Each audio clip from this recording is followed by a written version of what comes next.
Howdy, everybody.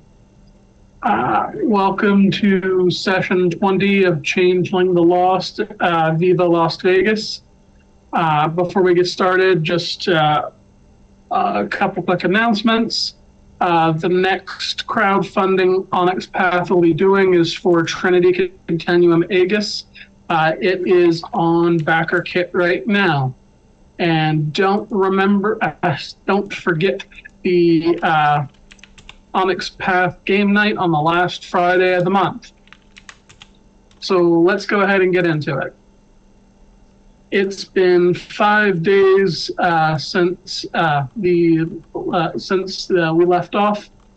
What have you been doing over the last 5 days? Who wants to go first? I will. Alrighty. So last we saw our intrepid adventuring changelings. We imprisoned several spring courtiers and a winter courtier who had sold them poison. And I actually told him I would get him out of jail. So the first day, I go down to get him out of jail and ask him some questions about who bought the poison, how much it was bought for, what they said it was going to be used for, etc. And the answers I got were pretty surprising. The price was north of $100,000. And the buyer was one of Sister Mary's flock, but she was very insistent that Sister Mary should keep her hands clean. He also noted that it was paid for with fresh, unmarked bills, which, after testing, came up as completely legit, so probably fresh out of a bank vault. My second downtime, I went to see kind of what my responsibilities would be as a Knight of Winter, since I'm a Knight of Winter now. And the Monarch expects us to keep peace in a way similar to the other Court's Knights. But Winter Knights are expected to ferret out quieter troubles and are tasked with far less pleasant duties than any of the other Court's Knights. So it looks like I'm in for some more shady shit. Excellent. I went to see on day 3 what kind of problems the Grimalkins were having, what they needed, things like that. And it turns out that they really need someone to coordinate their work days. They've been trying to take care of it themselves, but it's a lot tougher than they realized before Moggins retired. So we need to find someone to fill that role. The 4th day I went to court just to listen around, and the courtiers of Las Vegas are super uneasy. There's a lot of rumors about why Sister Mary was seized that are circulating, and the monarchs are keeping really tight-lipped. Rumors are ranging from a coup to loyalism to an alliance with the royal flush, so it's crazy. And on the 5th day, I went to interrogate the deer that we had arrested. And while he's really reluctant to talk, he's eventually convinced. Sister Mary had been preaching about the unfitness of the other nobles to run spring, and while Mario was the most sinful, Gustav was also decadent and unfit to rule. A spring court ruled by somebody whose idea of pleasure comes from art and partying could not rule in a godly manner. So it was definitely meant for the king, is what we concluded from that. And that was me. All right, who wants to go next? All right, so the last few days has been a bit on the busy side. Nothing terribly crazy. The first day did my usual steak auction at the local the Goblin Market. Seems like it's gaining popularity pretty quickly. It's already starting to become a bit of a fixture on the at the market. Second day, spent the day with Delilah. She seems a bit concerned because Rupert is calling for a stakeholders meeting, which is her and Rupert. but he usually only does this about once a year, and he's about 7 months early. So something's going on with that. Um, the third day, and called a meeting to kind of spell out everything to um, to the to the freehold regarding the situation with Rupert. And basically, our motley now has the backing of everybody, so that we can start pulling resources and get everything moving. Fourth day, went to the Goblin Market again. This time, instead of selling, I picked up some liquid luck for some shenanigans that I have in the works. You guys will see that when we take care of it.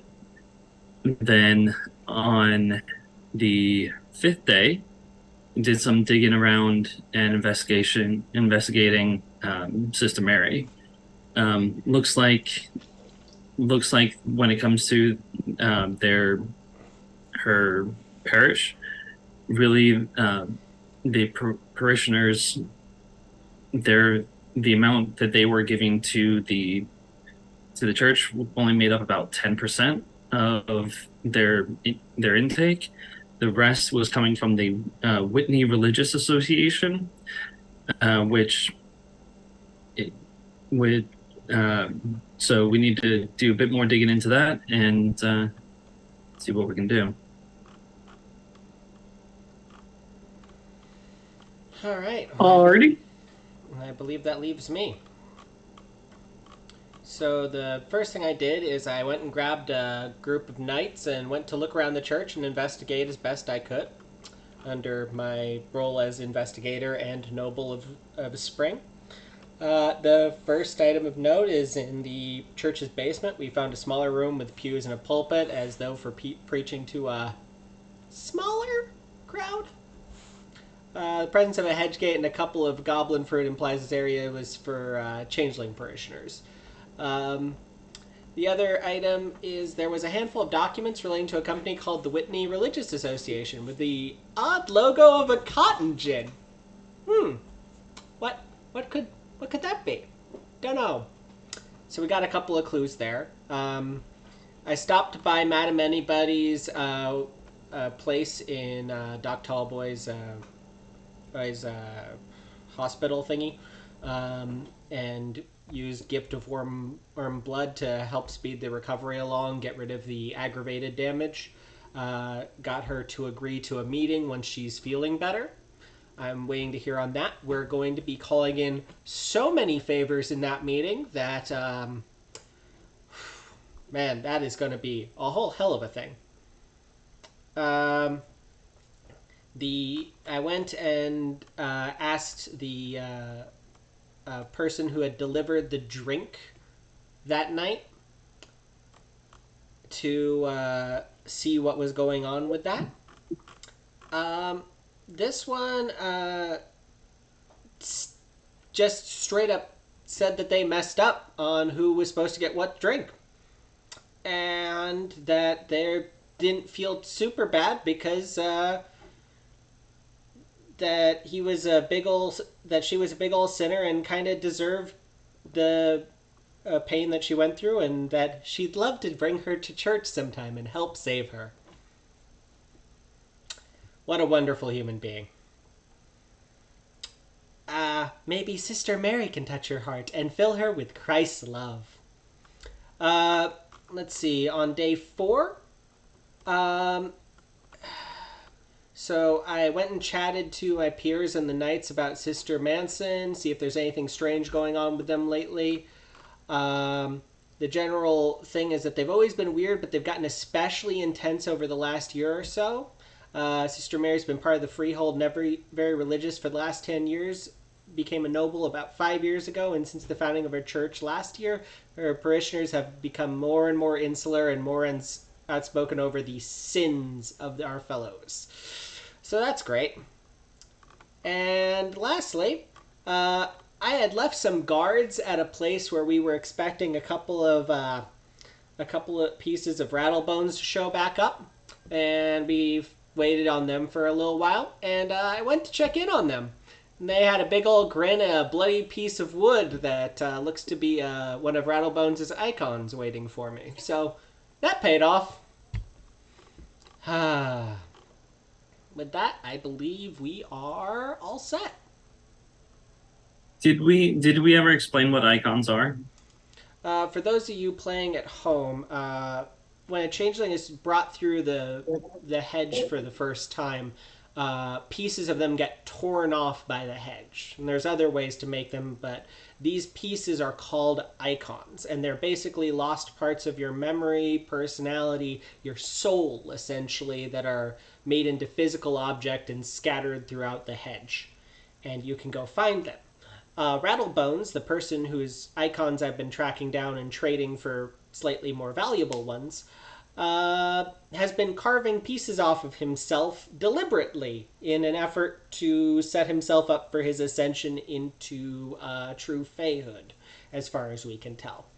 Either way, he's a bit of a fucking nutter. There's a bunch of them around, and I need to trade icons for icons to get the rest of Mimsatch back together. So that's what I've been doing.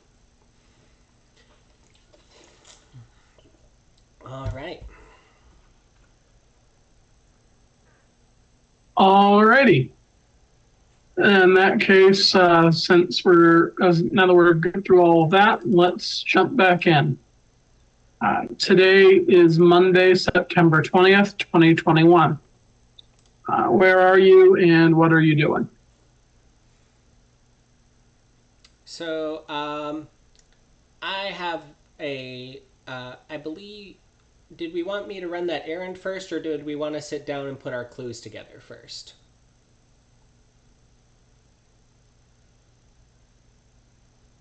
Which errand? I've got to drop off that icon with our friend. I don't have a preference. Yeah. All right, I'm just gonna make that run real quick, and we'll get that sorted out, and then we'll meet up at the Warren for some Sherlock times. Yep. All right, so I am taking a moment carrying the icon over to the trader in Soul Bits. While we're on the way, could I try and read this one? Sure thing. Do you remember the role? I'm gonna look it up real quick then. Sorry, it has been a little while.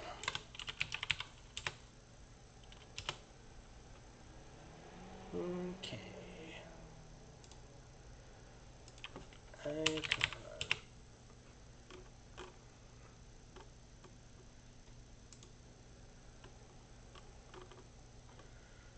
So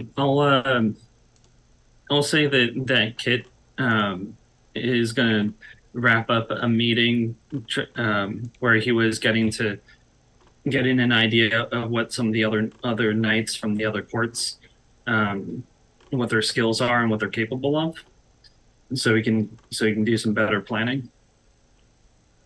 Looks like a clash of wills, weird plus an appropriate finesse attribute. Is what you said, Kenny. Would you accept Alrighty. this? Makes sense to me. All right.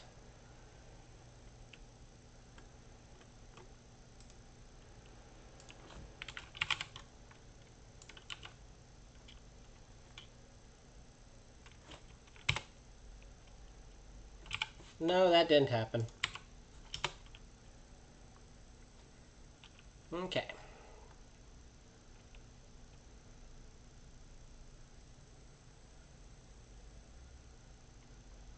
Marking willpower. All right, weird plus finesse.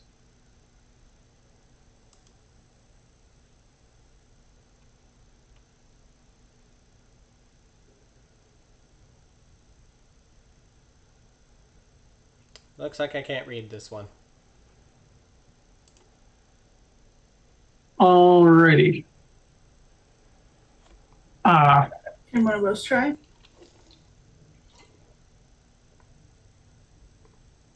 Are you guys going together?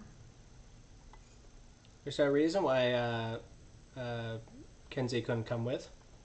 Honestly, given the nature of this item, probably be best if we transport it together. Well, I mean, you guys are welcome to come with me if you'd like. Yeah. Yeah. You said weird plus finesse. Mm-hmm. More than 2 successes and you get it.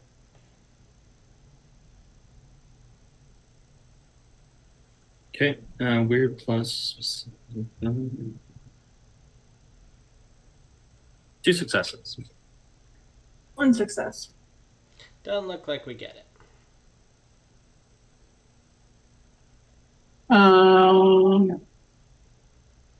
You know what? Give me a luck roll.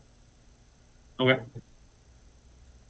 We're tied, so I'll give you one more chance. Alrighty. So nobody succeeded. Well, Would the 3 of you like to take a beat for a dramatic failure? I'm gonna say no. Not with something like this. Yeah, it's tempting though. I will say that. All right. Well, Uh, I guess we're gonna go drop this off then. the attempt to read the memories within the icon fails. The 3 of you feel have a brief feeling of being watched before it goes away, and you are on your way to the Soulmonger's tent in the Goblin Market. Mm-hmm.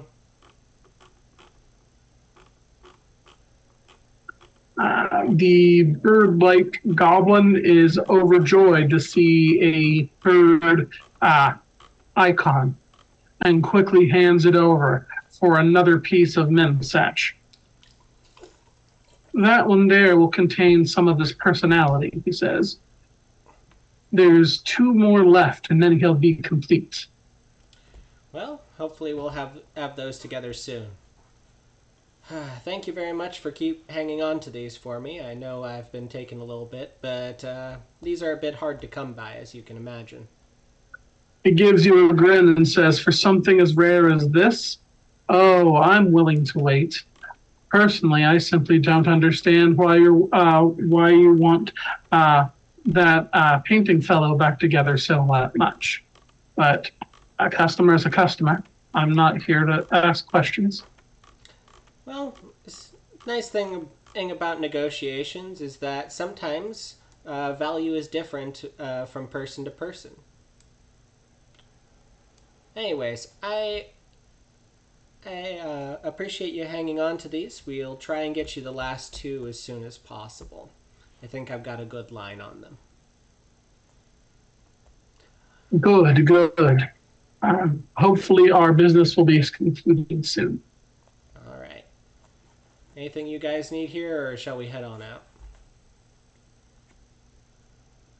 I think I'm good. All right. So, on the way back, I think we're going to start talking about our clues. Gathering up the information we've all mutually been picking up this week. We've all been very busy, from the sounds of it. So, looks like I've got a big old pile of clues from my investigations. Here we've found some stuff that's underneath the church, and it looks like Cotton, well, other than obviously having gone to rescue her, has been funding the church for a while. Based on that and the whole subject Athena, I'm gonna guess that they're deep in cahoots. It's what it sounds like. The question is where did they take her? Well, I mean, if we just need to find her, I mean, you know me. Any luck with the deer? The deer told us who bought it, and Sister Mary's hands are technically clean. Specifically, Well, that's all well and good, but she also admitted in a public place in front of everyone the plot to assassinate the king, so, like. Well, Kenny, I think that this is the point where I'd like to turn in my clues for a solution to the mystery. Do we have enough clues for that? Certainly. First thing I would like to state is that your interrogation of the suspects leads you to believe that that admission probably would not have come if it weren't for the threat of violence that was being given at the thing. The overall idea was to keep Sister Mary's hands clean. Of course, that didn't pan out.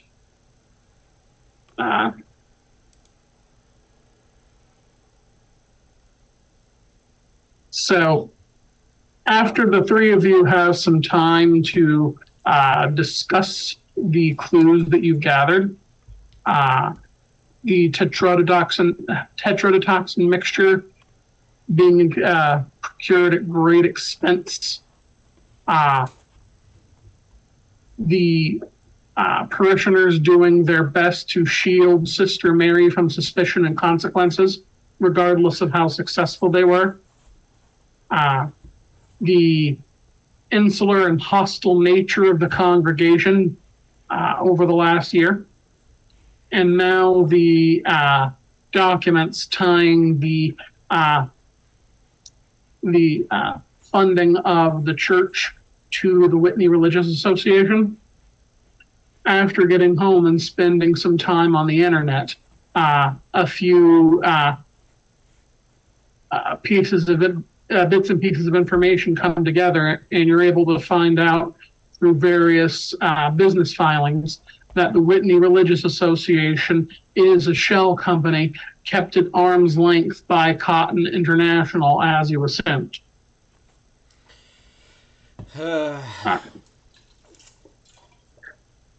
It's cotton all the way down. We cottoned on to that, I think. All right. Something that. Yeah. This is where Kit tells you about Rupert calling a meeting with Delilah several months earlier. When's the meeting? Is it today or is it not today? Kenny? Not today. Yeah, not today. That's too much. All right, well, Yeah, with that in sometime mind, soon. I've got a couple of options. Option A, we go raid Cotton Security.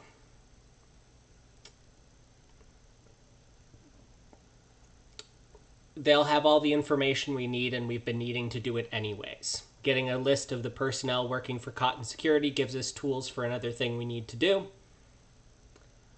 And so on. Option 2, I tell you where she is, and we follow the line and figure out where that is and make decisions based on that information. It might also be a good idea to go through some of the documents the two of you took from the basement. Definitely. Actually, what would it take to do that? What kind of role is that looking like? Wits plus investigation? Or intelligence plus academics. Okay. I would like to do a wits plus the investigation if possible. What's your guys' dice pool look like? I can do a 4 on wits plus investigation, or I can do a -1 on academics plus intelligence. So luck die. What about you, Lux? I'm a 5 on Wits plus investigation. How's your academics? Untrained. Okay. So hold Okay, on a second. I'm picking that up at the end of this session. Somebody remind me I'm grabbing a dot of academics. This is sad. Okay. Yeah, it looks like no one here went to college. So I mean, I'm a bartender. Do you think that I was exactly saying, you know what, I need extra school? would this count as a mundane investigation of true fae or fairy? Well, Sister Manson is definitely a fey creature. Okay. If that's the case, then with a wits plus investigation, I'm looking at 11 dice before bonus. Would you like Before assistance assist- on that roll? Yeah, always. All right. So we're just looking through paperwork. That seems like a mundane investigation assistance roll. So wits plus investigation is 4 plus 5 is 9. Let's also make this an extended roll. So let's say here that success would be 40 successes, with 50 successes being exceptional. And each roll is 30 minutes of reading and correlating information. Okay. May I assist? Anyone who wants to assist can assist. All right. Here's 4 additional dice, Tibbs. There's 4 more additional dice, Tibbs. Okay, so I'm at 19 then? Okay, Columbo. Question. Do you want us to roll to assist every time, or can we do our usual bit for that? Let's not make this longer than it needs to be. Okay. All right. Also, you do have 6 clues. So, 6 clues, one of which had 2 elements. So for this investigation, you do have a extra pool of 7 dice to dip into if things start looking bad. Remember that? Okay. Remember, they are expended, so, you know. Okay. 8 successes on the first roll. All right. 8 successes.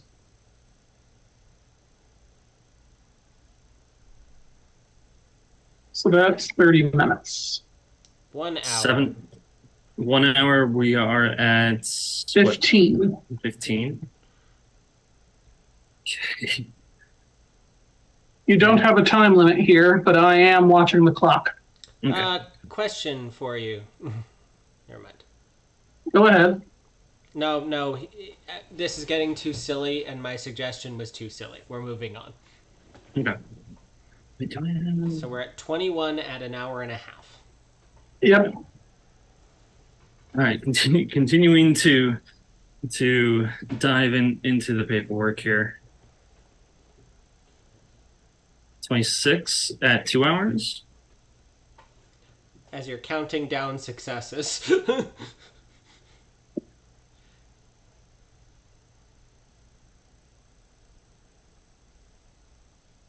37.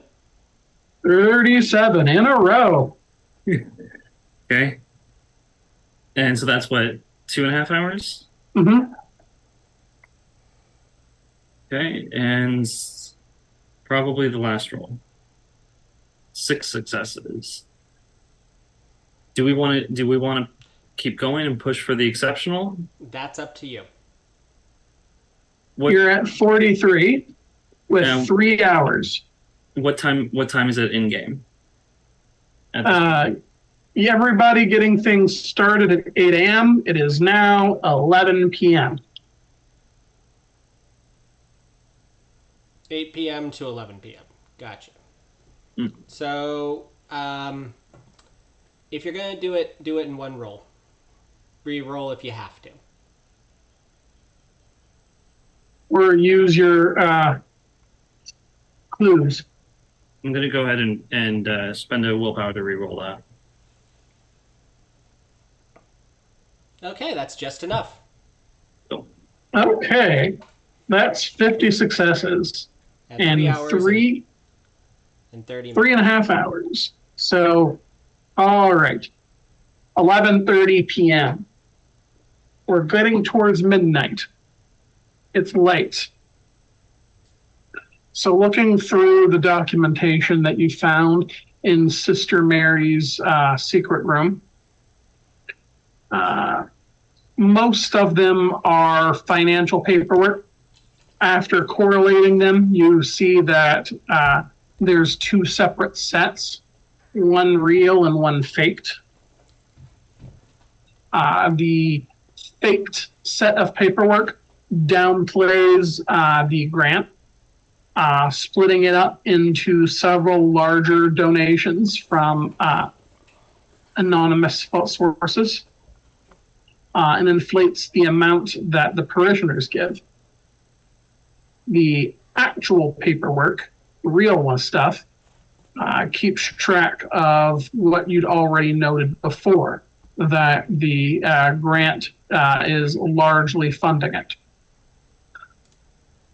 The more important things that you find are what appears to be a series of personal correspondence. After reading a few, you start putting things together and you realize that this is personal letters sent back and forth between Sister Mary and Rupert Cotton. So she's talking to Rupert directly. So this is one of the first real direct lines we've found. Yeah. Where it's not just one way out. This is connection. So this is important. Whew, fuck. Looking through the top one on the pile of letters, you see in Sister Mary's fine handwriting, "Dear Rupert, it's good to speak with a man of God such as yourself. I find it rare that any changelings outside of my church are so interested in the spiritual welfare of our people. I've been using the funds you've so generously donated as you've suggested. We've set up a area in the basement where I can talk to the most faithful and teach them more about God. This is especially important, as you've stated before. The life of changelings is one of temptation and sin. We have to be extra careful." Discarding that letter, you find one dated a few days later from Rupert, in which he thanks her for her letter, and that he states that he's glad that this is coming along so well.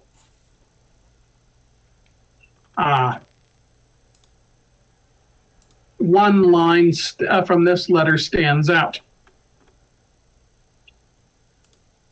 "My dear sister in the Lord, we have escaped from hell once before. We need the light of God in order to keep us from being dragged back there by the demon and his minions. The Lord of Tales is only one of many such demons. But together we can save the entire freehold." Another letter goes down, and you're getting towards the end of the stack. However, while things are almost coming to an end, Kit notices one last envelope tucked away in the back of the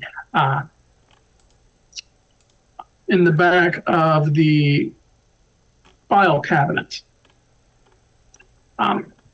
Pulling it out and opening it up, this is a fairly recent letter from only a couple weeks ago. Rupert wishes Sister Mary his condolences, stating that unfortunately they thought it would be easier to get into the changelings' hearts and sway them towards the Lord, but no such thing has happened. And the election among the nobles for the new spring monarch stalled. However, on the bright side, Rupert states that this allows for more preparations for the next phase of the plan. He states that anyone who looks like they are willing to help should be brought to the warehouse where you brought the last convert. And it gives an address. It appears to be a address for a grocery warehouse owned by Cotton International in South Las Vegas. Well, so I guess we've only got one last phone call to make before we head on out there, huh?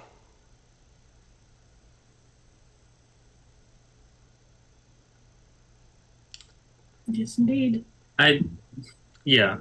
Could you get your Miss Crinoline on the line? I think we need to circle the wagons here. See if we can get the Jack Ketch. Do we want to see if we can get what's her name? The cursor, as well. Courser? Yeah, do we want? I mean, I don't think it can hurt to have some people involved. But let's get Miss Crinoline out here. We need her, and she can probably organize the Autumn Nights a bit better than we can. Mm-hmm. Yeah.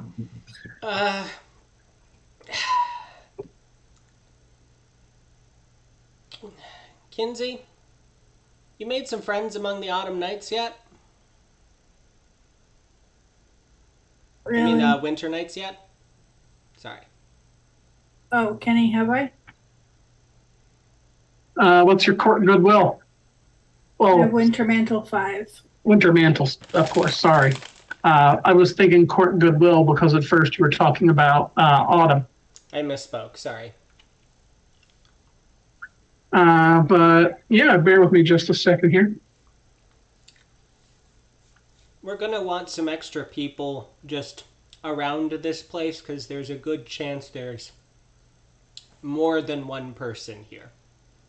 So I was curious about something. So chances are they've held up in this warehouse, right? Yeah. And chances are there's a lot of security with firearms. Yes. How about we get someone else to do the heavy lifting? Let's SWAT them. The problem is we don't have any proof they're doing any crime there. So That doesn't stop people from getting this shot. happening. I understand, but the sister might walk away because she looks pretty innocent, and she's the one we're after. Mm-hmm. Yeah, and we just post up and wait for her to be outside. Then I do my thing. So Kenzie, give me a roll for either your presence or your manipulation plus your mantle rating, and we'll see if you can get the Winter Knights to come out for you. On a similar note, Kenny, I spent some time hanging out with the Spring Knights this week. Did any of them strike me as particularly trustworthy or seem to like me at all? Give me a luck roll. You got it. 2 successes. All right, Kenzie makes a few calls, and while all of the Winter Knights don't seem like they'd be willing to come, a good few of them are like they'd be willing to turn out for you. Doesn't look like it for me, though.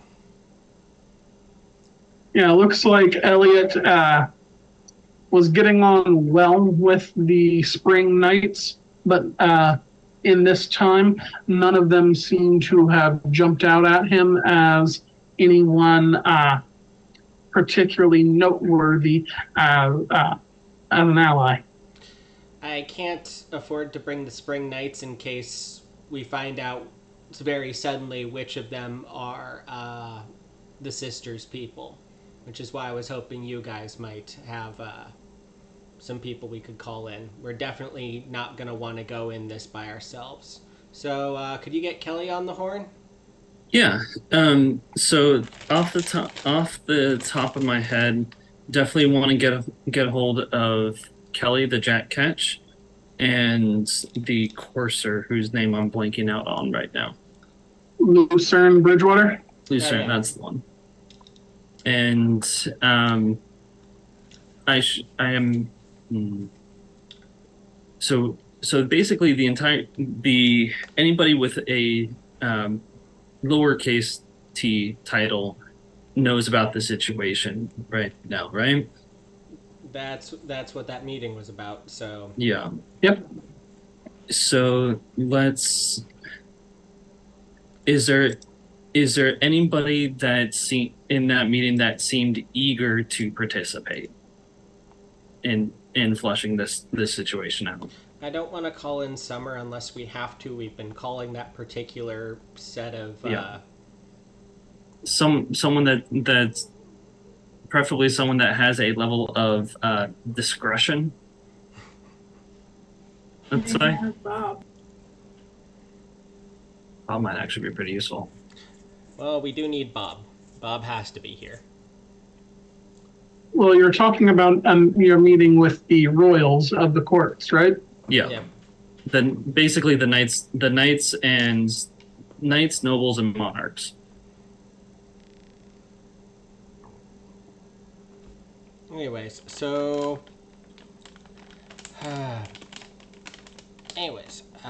so basically what I'm hearing here is we need to post up with Crinoline, ask what they know, what we might be expecting to run into, see if they've heard of this place before or dealt with anybody that we should specifically be looking out for who's involved with Cotton, and then we need to go in.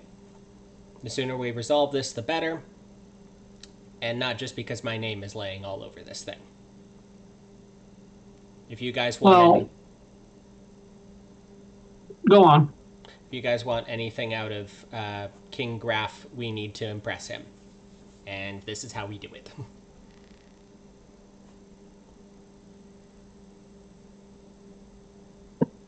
All right. So, thinking about the nobles and other folk that you know, a handful of names do pop up.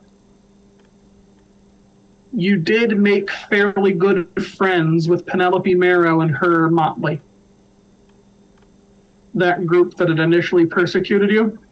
You've been pulling on your strings to Gizmo Mendel quite a bit through her. I think we've been paying him well enough that he's happy about it. So that group might be helpful.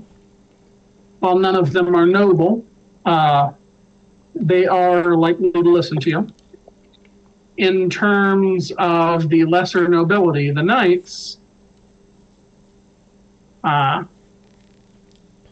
there are two that pop out as names that are likely to help. Kurt and Clara. Clara is in summer and Kurt is in autumn. Hold on. No, he's in summer. You're right. Yeah. I'm right. I don't My brain. confused for a second. Those are both in. Those are both in summer.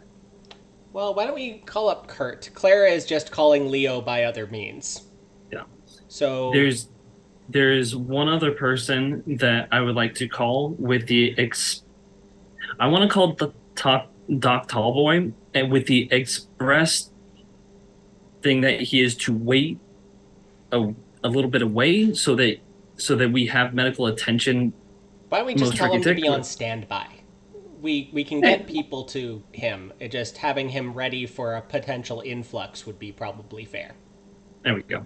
There was, of course, also the autumn nobility. You know at least two people in the autumn nobility who you were relatively friendly with.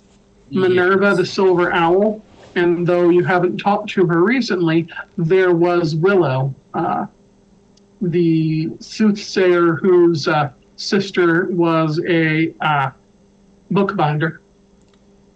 Well, being that we never actually killed Holly, I don't think Willow has any particular reason to hate us.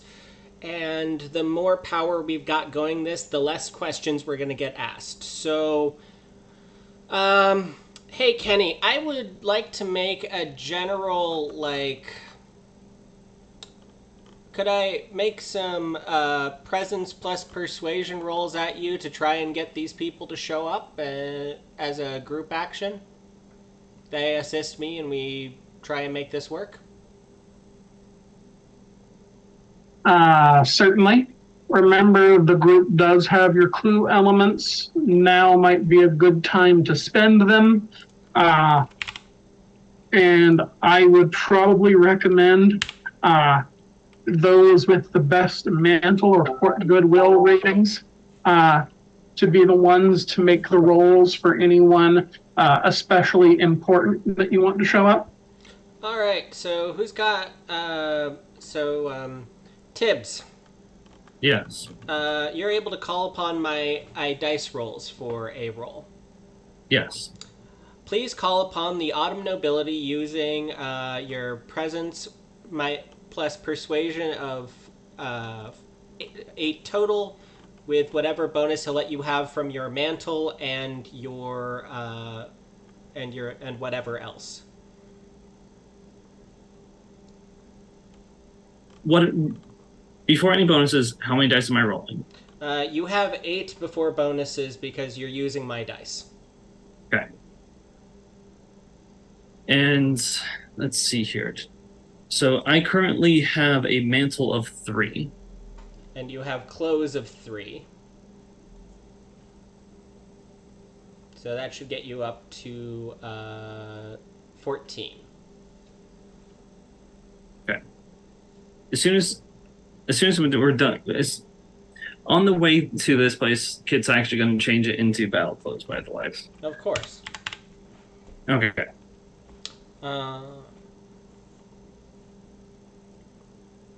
So how does that do for calling in the autumn nobles? Alrighty. So a quick call to Kelly regarding what you found and bringing up that you want to try to immobilize the autumn nobles. She tells you that she can make that happen and asks for where you want to meet up. We give an address a couple blocks away from where we're headed. Yeah. Somewhere we could rendezvous before heading in. It doesn't particularly matter where as long as there's a parking lot.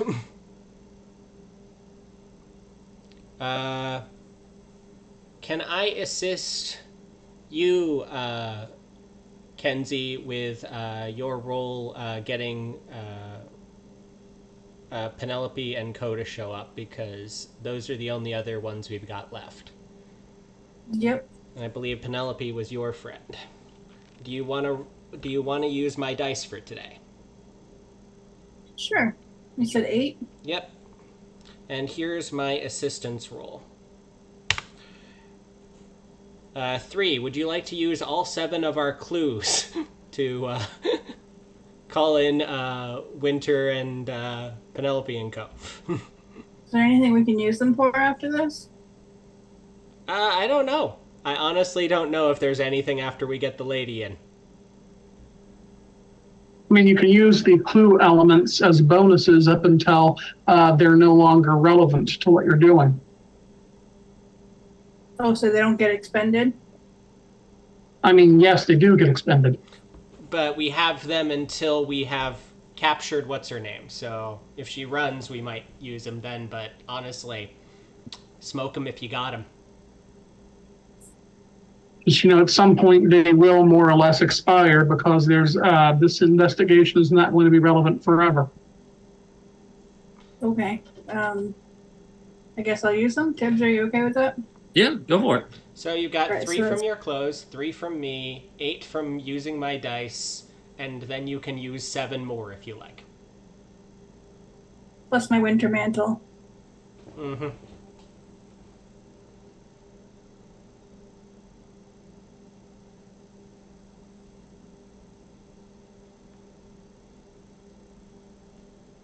Alrighty. This is going to be a bunch of dice.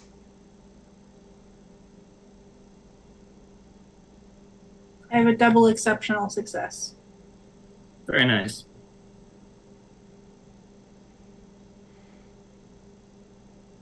We're definitely pulling in the big guns tonight, aren't we? All right. So you're a few minutes on the phone, and Kinsey manages to convince Penelope to bring Gizmo and Emmett over. And of course, you've already talked to Kelly. She's on board. Arch would be one of the others that you could bring over, as would Lucerne and or Jack if you wanted to do that. I think I haven't made any direct rolls myself and would like to be making a phone call during this. So I'm going to call Jack and Lucerne. I figure if I call Jack and ask for Lucerne, Lucerne will show up. All right. Actually, I don't want Jack here directly. That is a person I do not want in the line of fire. So we're just going to call Lucerne. Lucerne likes us. We're just going to call Lucerne. All right. All right. So that's 11 right off the top. I need to buy court goodwill their court because I probably earned some availability on that. I just never thought to do it. Yeah. Anyways, 3 successes. Lucerne. Lucerne is willing to come, considering that the hunt is done for the month. Most of her work is done, aside from preparation for next month's. A little bit of discussion of what's going on is enough to let her know that this is important enough to turn out for. Hydrate, everyone. Thank you, Void. Thank you, Void. All right. I don't know what else we can do. Kit, did you want to try to bring on board Kurt or not?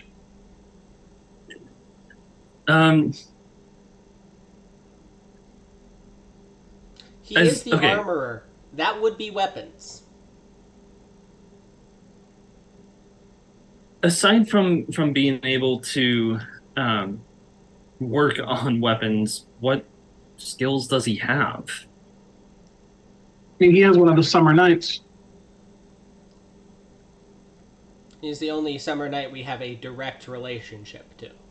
But we could also just say, hey, we've got plenty of power and leave it at that. That's up to you. This is your connection. Okay. So not all of these people are going to be able to breach with us. So a lot of these people, why we have this mass of people is so that if we lose, we're going to be breaching this compound. There may be a large number of people here. I want an encirclement that we can rely on to stop Sister Mary. So I would like to try and bring Kurt in to stay with some of the Autumn Court individuals, because some of them are like soothsayers and whatnot, but they're not combatants. So having someone there to protect them would be a really good idea. Okay, so to help with the encirclement then? Yeah. All right. Well, let's get the clan together. Do you need some dice for that? I would be happy to roll with you. Yeah, if you could assist. I don't actually have very good social skills. Go figure. It's okay. The weird recluse who who lives in the Roll hedge. your 5 additional dice. All right. What kind of dice pool am I doing here? 3 plus probably presence plus persuasion. Yeah, presence, persuasion. You've got 5 for that. You no longer have the clue elements. Okay. Summer goodwill, if you have any. Unfortunately, I don't. I have hurt goodwill. Anyways. Okay. How does 4 successes sound? Kurt is a personal friend of yours that you spent time with. You're able to convince him to come along relatively easy. A thought does occur to you. You have one other resource that you could call on for the night, but you're unsure if it would be helpful. Delilah. I am nervous about involving Delilah at this level because I'm worried about Cotton Security taking the shot they desperately want to take. I'm going to bring in Delilah over the phone. What do you mean by that? Once we get eyes on the location and we get a better picture of what we're working with, I'd like to see if we can talk to Delilah, see if she knows anything about this particular spot. That's it. Well, let's get the group together and then we'll talk about what we're doing once we have the group together. It sounds like we've got everybody headed to the rendezvous spot, so let's go. Yeah, let's go. I am taking this incredibly seriously because I am pretty sure this is going to be this is not a trap because they don't necessarily know we're coming, but they know what I'm capable of, so they must be at least ready for me coming. Does that make sense? Yeah.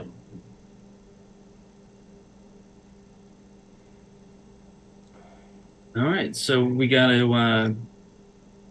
So I change into my work clothes rather than my social clothes, and we head out. Hey, so before we go anywhere, could I grab a couple of bottles of milk from the fridge? Take as much as you like. There's plenty. Thank you. Please note 3 missing on your inventory, wherever you're keeping that. Okay.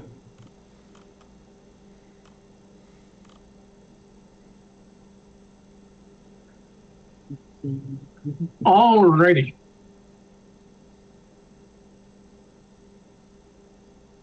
So,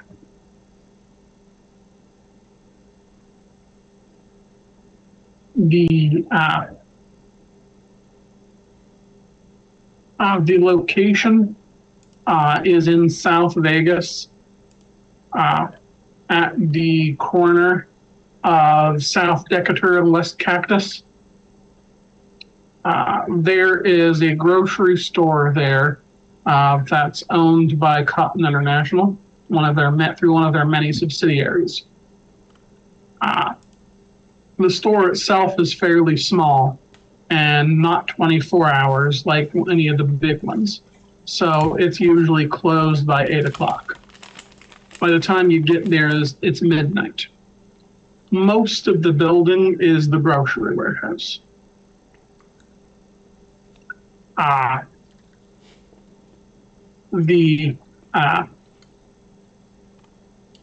Your allies are waiting for you in the parking lot around the back, where they bring in orders from the trucks.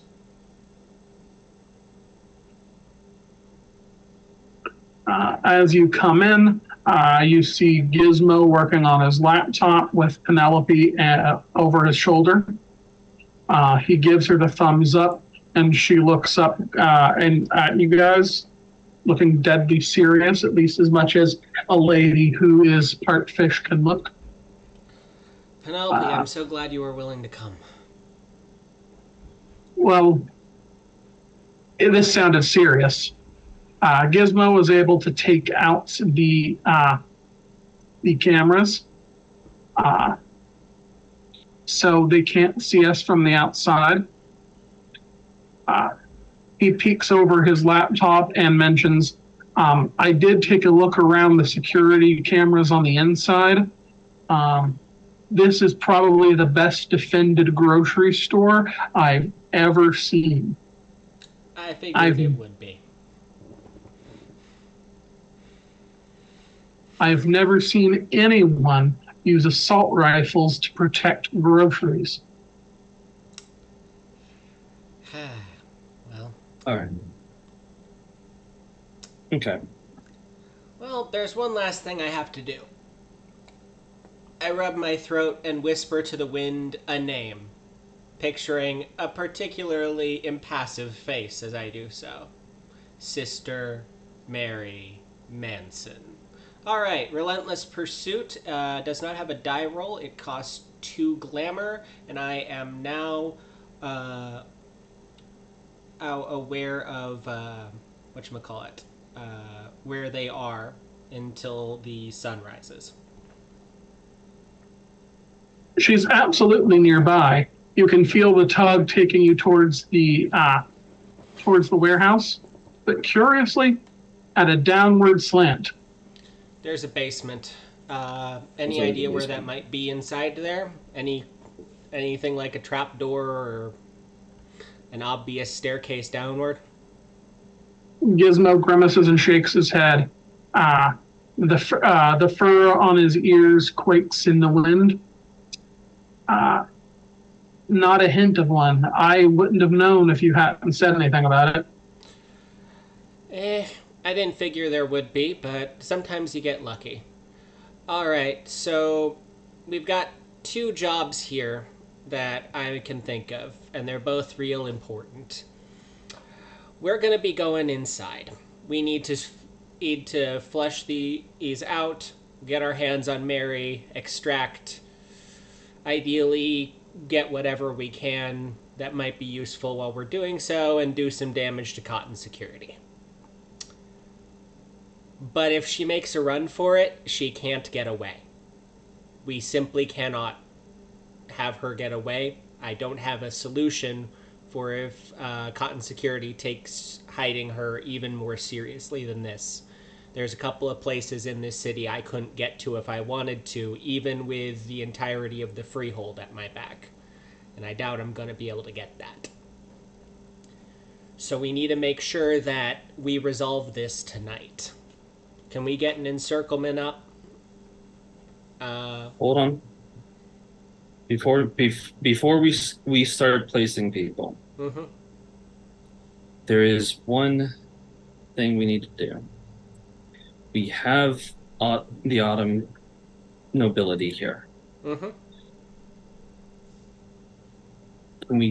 we get someone to do any kind of predictions or divination, some kind of additional information before we start moving everybody around? Okay, well, what are you looking for in particular? Well, see if someone could define how to get down to the basement, or a idea of the kind of resistance that we're getting that we're going to be pushing up against, or was it potence and whatever the visions of whatever that Jeff does. You said you had an extra Polaroid camera in the box, didn't you? Yes, sir. Would you mind making a present to Willow real quick? Yep. I give them the camera. It is their camera now. All right. Bear with me a moment.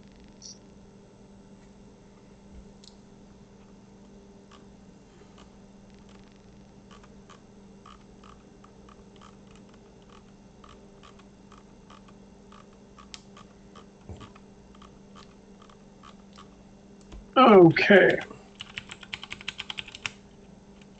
So, Willow has a few different things Willow does have portents and visions. That can be useful. Let's see.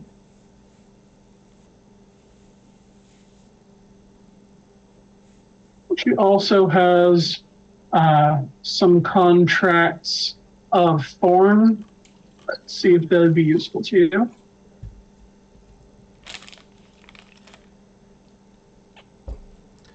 You planning on getting up close and personal with these people, Kenzie?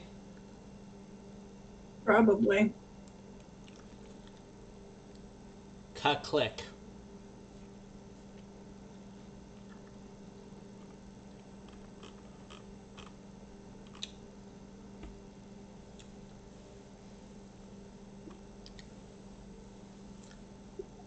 All right, so bear with me.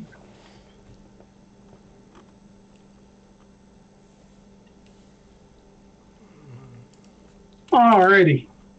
Looking at the options here, there's two major things that she can do to help you. Okay. She can either cast portents and visions, or she can cast by the pricking of my thumb. What's by the pricking of my thumb? I've never heard of that in a million years. The changeling pricks her thumb on a plant's thorn, an offering of blood repaid by the surrounding vegetation with kinship, at least for a time. Living plants allow her to use them as her eyes and ears for the contract's duration. Most lofts assume this contract borrows its name from Shakespeare's Scottish play, but the phrase and the superstition represented predates the bard, as does the contract itself. Freeholds all over the United Kingdom take it as evidence of the Weird Sisters were a real group of changelings who inspired the playwright. 3 court monarchs, perhaps, or a legion entitlement, whose further secrets may still lie buried somewhere beneath the moors. And the effect, the changeling extends her senses of hearing, sight, smell, and touch into any living plant she can perceive. She can only occupy one plant at a time and can shift her senses from one plant to another, or back to herself, and or back out from herself to a plant as an instant action. The changeling still perceives her body's surroundings and can take actions while extending her senses, but doing so is confusing. Her player suffers a -3 to all actions, while she takes unrelated to perceiving through the plant, while her senses ride 1, as well as her defense and initiative. As a darkling, she gets the seeming benefit for that contract, and may occupy a number of plants up to or equal to her resolve simultaneously. Well, are there any plants inside is, I guess, the real question. No, there Well, Gizmo was able to tell you there is a florist section in the store. And he was able to see several plants in cold storage for the next shipment in the warehouse. Honestly, if a set of senses could go through that area and give a look around that we don't have to raid, that is one less area we're checking. Yeah. So I think that's the one I'd like her on. Because then we're eliminating some parts of the warehouse we're looking at. Is that something you'd be willing to do for us, Willow? Willow takes a sip of her bottled water and nods. Her stringy, leafy hair bouncing up and down. I would also like someone to make a perception roll. I know who's making that perception roll. Would you like an assistance? Am I allowed an assistant? Sure. All right, enjoy your 4 or additional dice. Yeah,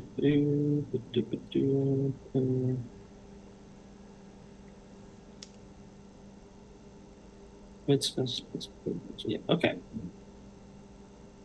How does 6 successes sound to y'all? That sounds pretty nice.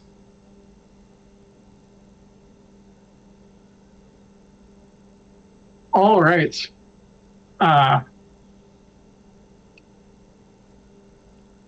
All the talk of flowers makes Kit take a look around. While this is a parking lot, it does lead down the way into a ditch along the side of the road up until we turn off to Cactus from this alley behind the supermarket. There's a number of wildflowers and weeds growing in the ditch. Okay. So that would be a What do way, we way of watching the exits if we wanted. What do we know about Sister Mary's abilities? Jack and shit is about it, unless my character knows something more. What happens? What do the autumn or spring court members say when I ask that? About Sister Mary's abilities? Yes.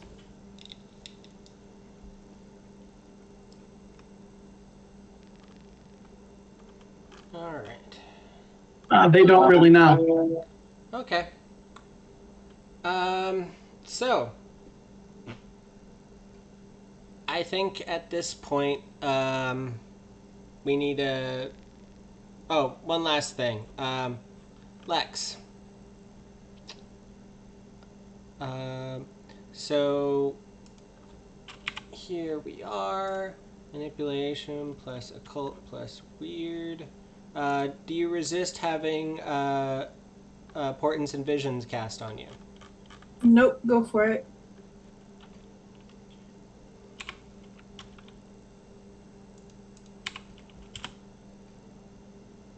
No, that's not what happened. One success. What is the next bit of violence that's going to occur to my dear friend Kenzie?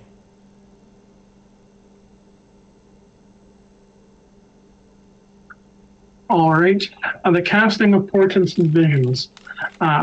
Elliot has a brief vision in his mind of the motley coming across a two-person squad of cotton security guards in the warehouse and them opening fire on Kinsey.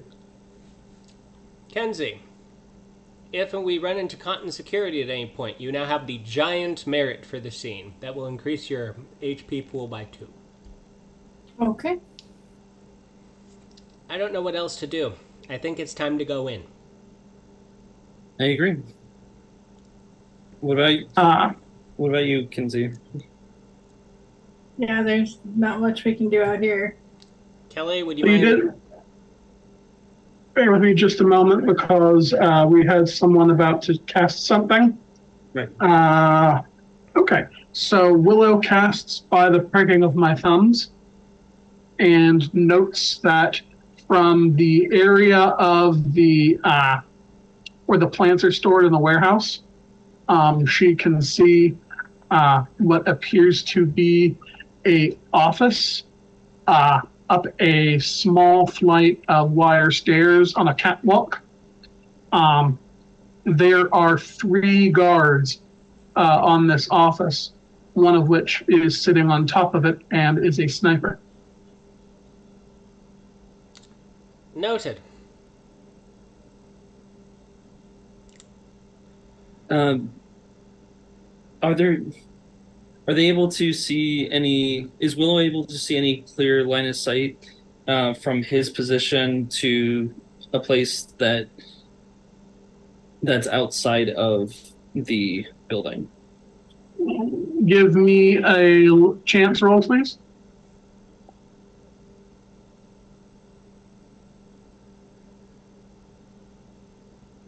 That's a 7 on the die. Let's see. Do you want to take a beat and make it a dramatic failure? I don't. don't think right now it's appropriate. Willow mentions that there is a skylight that she can see from down here. It's small and might have some awkward line of sight, but you could probably see the sniper from that vantage point. All right. Well, if it's a good sniping spot, the first thing we need to do is remove him from it, and the second thing we need to do is place you there. Yeah. And I take it Willow found in neither of the places they're able to scan any signs of a doorway down. No. All right. Well, let's clear out the spots we can as best we can, because it sounds like we're just going to have to do a thorough search of the building. And I doubt we can do that in full stealth with this level of security. Unless somebody's feeling a lot more competent than I am. So regarding your tactics, do you want to go in as a large unit or what? I can stealth people. Here is my thought. We have one person who's very good at stealth and one very good sniper, but nobody else here is exactly an assassin, I would say. I'll be right back. So you take a moment to go ahead and have your conversation about this. Is that where everyone else's understanding is?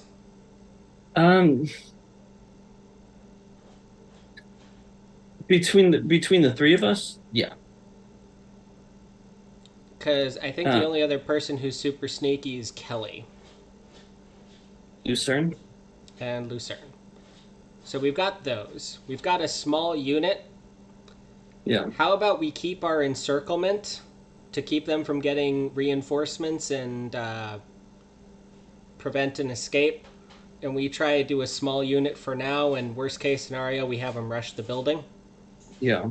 Because that's mostly what I wanted people here for, is if we fuck up and they start running, I don't want to lose them. Because if they get to, Cotton Security's headquarters, we're not getting in there. Not Right. without killing everyone. Which, for Cotton Security, was on the planner, but I would really, really like to bring Sister Mary back alive. Maybe not intact, but alive. I've got some fates worse than death that I'd like to propose. I got a couple ideas as well. Okay. So if I really want that sniper position. So let's go get you it. So I'm thinking the only problem with me though is I am not quiet. The thing is, you only have to be quiet on the outside of the building. Mm-hmm. And if we could get you up the side of the building to the position where you can take your shot, I think we could probably just leave you there for a little bit and use you as our cover while we're taking out the rest of the place and scanning. Yeah? Yeah. Yeah, So let's get up on the roof with Kelly and Lucerne. mm-hmm. Let's get you your shot. And I'm sure that between Kenzie, Lucerne, and Kelly, we can get you to that position without being seen.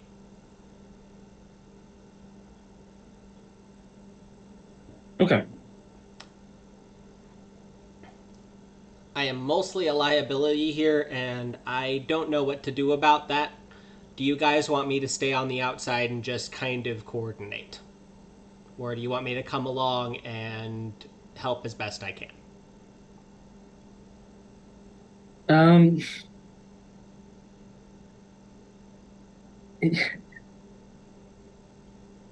Your glass is really helpful against mortals, but you're kind of squishy. Yeah, and these guys are kind of up armored. So having I think having you on the outside to keep these different groups of people working together would probably be So I'm sitting a here good on the thing. radio and keeping everyone in. By the way, I don't care what it took to get our hands on them. You guys have fucking Bluetooth. the headset things. There's Okay. no reason why we wouldn't have them. Yeah. And for a thing like this, we've had access to the armory. We called in Kurt. We can have them. So part of the reason why I think you would be good to have on the outside is basically all the Autumn Nobles are here. Yep. Lucerne is here. So I'm going to be running the superpowers on the outside. And also making sure that one of the Autumn Nobles doesn't try and gank Lucerne. Fair enough. Lucerne's going in with you guys. I want to be absolutely clear about that. If there's anyone I trust to be in the line of fire, it's Lucerne. Yeah. All right. So here's my thoughts. I stay out here on the radio. And I'm your contact with everyone outside. You guys are going in with Kelly and Lucerne. You guys are taking on the sniper through the skylight, trying to take his position and using that to take over the location. That's what I got. Yep. It sounds solid to me. It's SEAL Team 6 this. I have a question, Kenny. Alrighty, yep. Is there a cell phone jammer in the armory? Let's see. I do have a list of things from Kit. No, I meant in the armory, the one that Kurt runs. They had gas masks, so I thought there was a decent shot at it. You're right. Give me a chance die. Feet don't fail me now. They failed me now. Unfortunately not. Oh well. Well, it was worth a shot. We're buying one. I'll save up for it. But there's not much we can do. Right. So, we're keeping the grand majority of people out here to prevent reinforcements and to prevent escapes. I will be immediately aware of any movement by the target, and if we clear out the top floor and we still don't have a solution, I can join the main party safely and try and negotiate our way down using me as a fucking compass. But I think right now we're sending in SEAL Team 6 and making sure nobody breaks encirclement. Yeah? Yep. All right. So you guys are going up on the roof and trying to arrange a shot that the sniper isn't expecting to remove the sniper. No. All right. And Jeff, considering the role that you're taking here, I've got some character sheets that you need to see. Thank you. Bear So with me a moment. I turn to Kinsey, Lucerne, and Kelly and ask them if they have a way to get me in the sniper's position quietly without drawing attention. Oh, one last thing. I take a Polaroid picture of each member of SEAL Team 6. I'm not going to use it yet, but I want it on hand.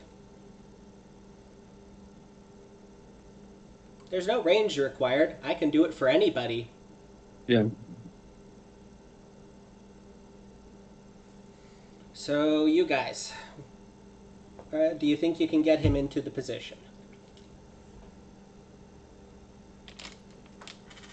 Basically, if I fire a shot, it is going to be very loud and it is going to draw a lot of attention. You don't have a silencer anymore? Did I ever have one? Yes, we bought you I one.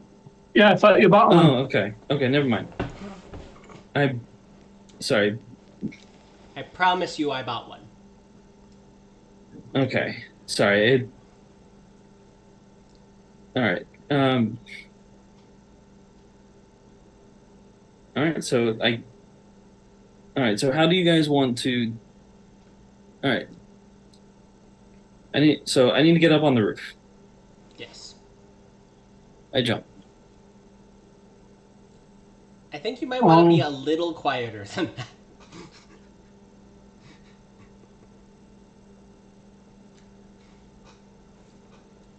But Kenny is setting up. Oh wow! Hey, Void. Thanks for the bits. Thank you so Yes, much. thank you very Roy. much. Glad you're enjoying the night. Oh shit! You got some juice to play with here tonight, guys. Holy crap! All right, since you're playing squad coordination, I've sent you the character sheets for all the characters you are working with. This will allow you to command them more efficiently. Thank you. Doc Tallboy is still back wherever he was. He's just been made aware that shit might go down tonight and to prep his room for us. To be clear.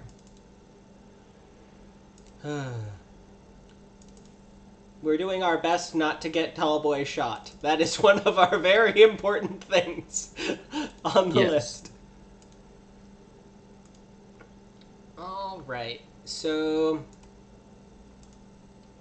let's take a look here. All right, so Kit, were you jumping up there? And if you're jumping up there, are you going to be going alone because Kinsey cannot come with you if you simply hop up there? No, I was being. I need to be a bit more tactful than that. Okay. What does the outside of this building look like? Is it just? So it's just a grocery store, yeah? Around the front where the people go in, yeah, it's a grocery store. Around here, this is the warehouse area. The warehouse area isn't meant for looking good. It is a big rectangle of concrete with some windows high up around second story area, but none on the first story.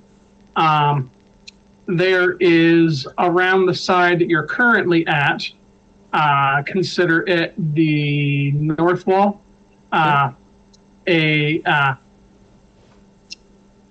steel screen that's closed. This would be where during the day they would open this for people to receive deliveries by truck.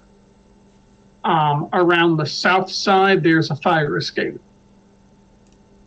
And there is some ventilation shafts going along the roof and walls, terminating with the gutters near the ground on the east side, near the alley. All right.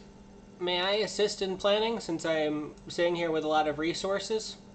Yeah. Lucerne, please take the rope that I am sure that we have, the climbing rope that I know must be on that list, and please climb up one of these walls using Boon of the Scuttling Spider. You can simply walk up the side of the wall. There will be no difficulty, and everyone here is physically fit enough to simply climb a rope.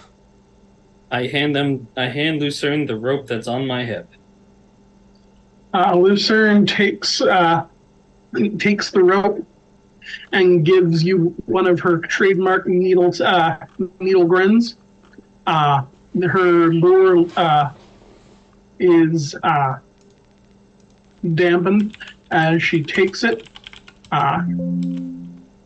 She takes a spider out of her pocket, eats it, and clambers up the wall with the rope in her teeth.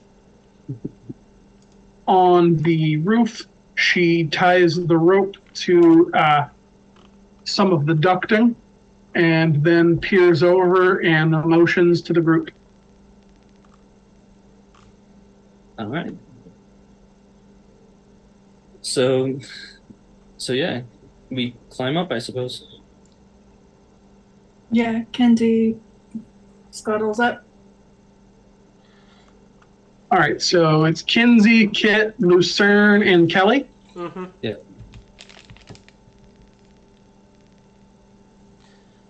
All right. And everyone else is around the outside. We are here to intercept any reinforcements and to prevent escapes. That's why we have so many people. I ideally would like 4 people total to be involved in this, but I don't like gambling around being right.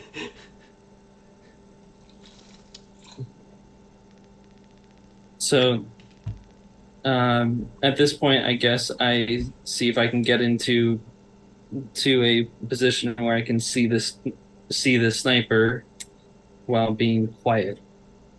Up on the roof, the 4 of you can see the skylight that Willow suggested. It is small, and it's one of those triangular ones where the glass is making the small greenhouse shape against the roof.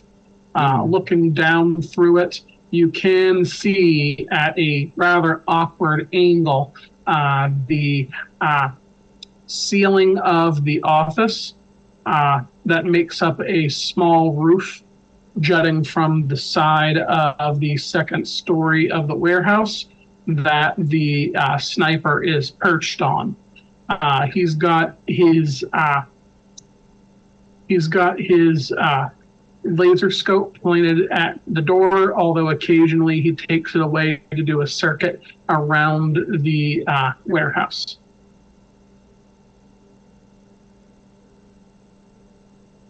Okay. Let's see here.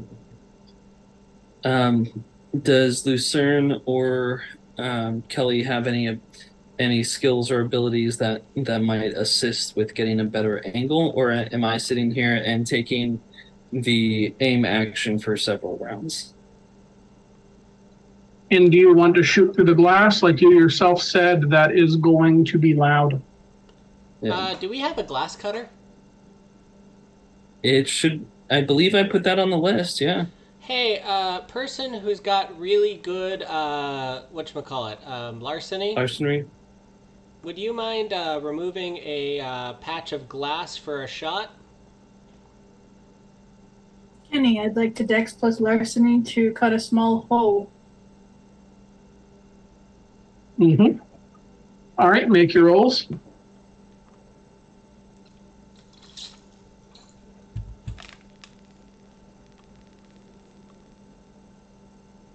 I'd like to willpower because that didn't happen.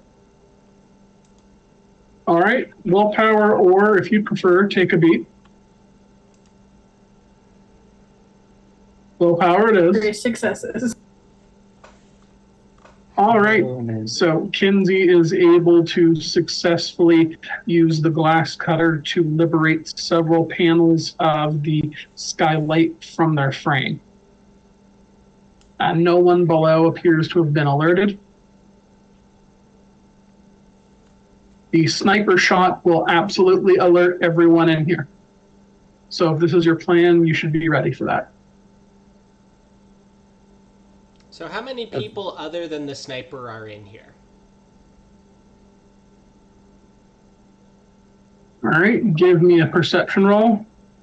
And if you guys want to help out, be my guest. And since you've got Kelly and Lucerne with you, they can help out as well. All right. Elliot, if you would like to roll for Kelly and Lucerne in this Lucerne case. has 10 perception. If we want assistance, would you like assistance, Tibbs? Always. All right, this is Lucerne's roll.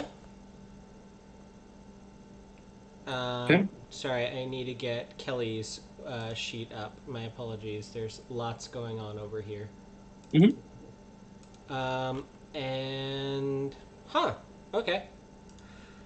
And here's another 6 dice at you. So that's a grand total of 4 from your NPC counterparts. Okay. Plus 1 for me. Okay. Well, I mean that's plenty.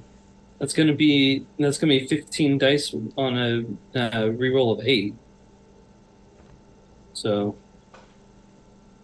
Seems to have worked out. yeah, 5 successes. Enough for an exceptional. All right. So from up here, spending a few minutes looking around and seeing what you can of the warehouse floor below, there is the sniper and his 2 buddies with assault rifles on the catwalk. And there are 2 two-man squads with assault rifles wandering the floor. Hey, by the way, remind me to buy you a dart gun after this. Yep. If All right. only anyone had some sort of sneaking skills. Does Lucerne and or Kelly have sneaky skills? What about they're Kenzie? incredible. They're absolutely fucking incredible. Okay. So it sounds like this is sorry.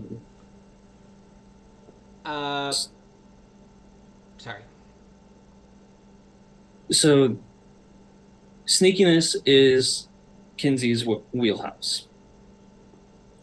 So let's shift the spotlight over to them and let them take the spotlight for a few minutes to do the sneak part. All right. Kelly Crinoline is okay at stealth. Lucerne is a god of invisibility.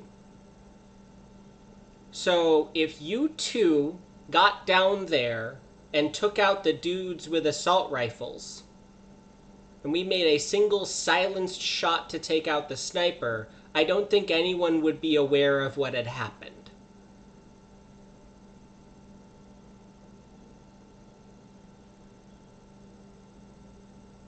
So where are the guards again? Are we able to get to them easily? From the roof, there is the sniper sitting on top of the little office box that's attached to the catwalk. There are 2 guards on the catwalk, and there are 2 two-man squads on the ground floor of the warehouse. You might be able to swing yourself down onto the office, allowing you to help Kit take out the sniper. Or if the 2 of you want to go to ground floor or to back him up in that regard, you could do that as well. Of course, it will be a little bit of a fall if you want to go to the ground floor. But with some dexterity rolls, you might be able to climb the shelves down. So, tell me if I'm understanding this correctly, Kenny. There's 2 people up on the roof with the sniper? They're not on the roof, they're on top of the office. Yeah. So if they were on top of the office and we handled those 2 guards and we took out the sniper, then we'd have nobody else up on the roof of the office. Excuse me, only the sniper's on the roof of the office. The 2 guards are on the catwalk, as in the area where you could walk into the office from. Gotcha. So that's where we'd need to get you to. Luckily, there's 2 people who are incredibly good at moving like that available.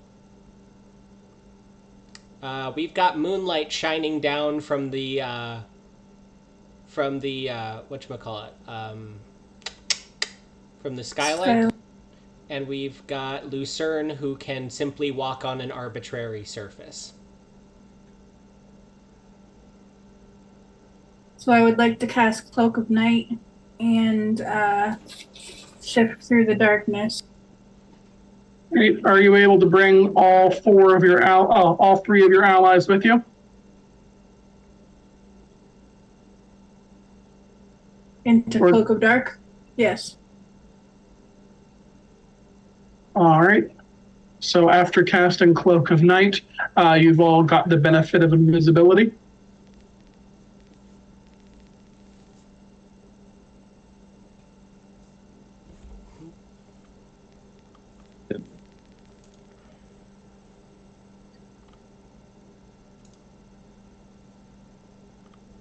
All right. Um, so So we're going to take out the guards, and you're going to take the shot at roughly the same time, so nobody gets a chance to respond.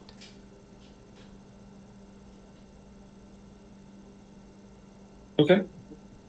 That way, once you've taken the silence shot, there are no guards to see the sniper go down. We have control of the room, and you guys can move on from there at your will. All right. So, as I understand it, is this your plan? Kinsey and Lucerne take out each one of the guards on the catwalk as Kit fires on the sniper? Yes.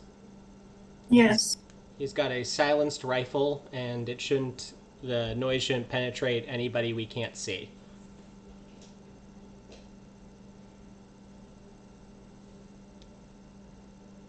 All right.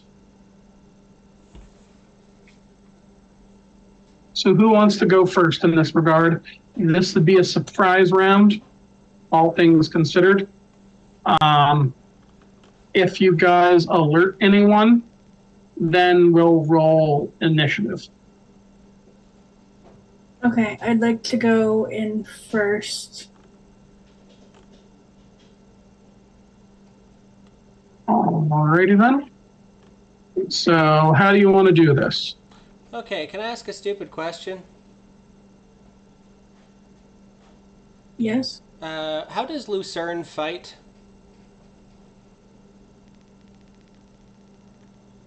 Alright. Because I know I've seen her do it.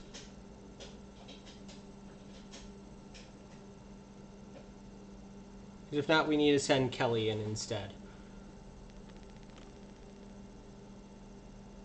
Yeah, Lucerne is more of a stealth and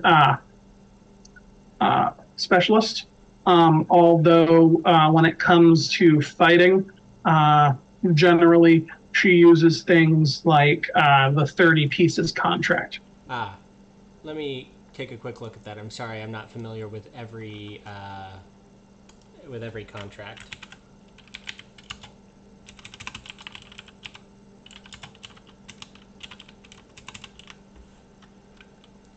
All right. The changeling flips a coin across her knuckles back and forth. In its dance, she sees the price treachery demands. The changeling plants a seed of treachery within the mind of a single target she can see. She chooses a single action that constitutes a betrayal of the target's allies, friends, or cause, such as revealing damning information or attacking them directly. This may happen immediately or rely on a specific trigger occurring before the end of the current story, such as shoot my ally when they pick up this box. The target makes the specified action when appropriate, gaining the guilty condition thereafter. This power cannot compel non-treacherous acts, nor can it cause the target to directly harm themselves. A character can only be under the effects of one invocation of 30 pieces at a time. Using the contract on a target who has yet to meet the trigger of an existing instance overwrites it. All right, in which case, Kelly is helping you instead. She's grabbing her elemental weapon, which I'm rolling for, and joining you down there. That's going to be stealth plus dexterity to get down there. Yes, for the both of you, please. Kelly and Kenzie. Can I just pay my willpower and activate my contract? Which contract? Sorry, my Darkling Blessing. Oh, to go insubstantial? Yes. I guess if you're insubstantial, then you could just hop. Yeah. So go ahead.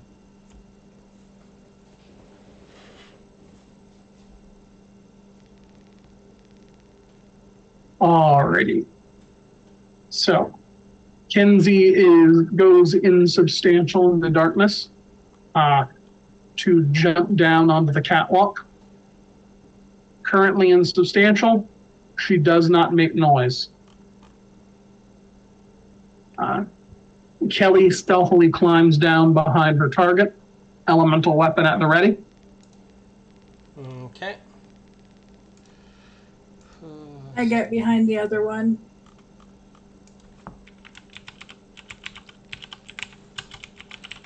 Hey, Kit, you've been aiming for a little while, haven't you? Of course. You hear a whisper. Now. Everyone else hears the same thing in their ear. How many rounds have I been aiming? It sounds like 3 to me. 3. Okay.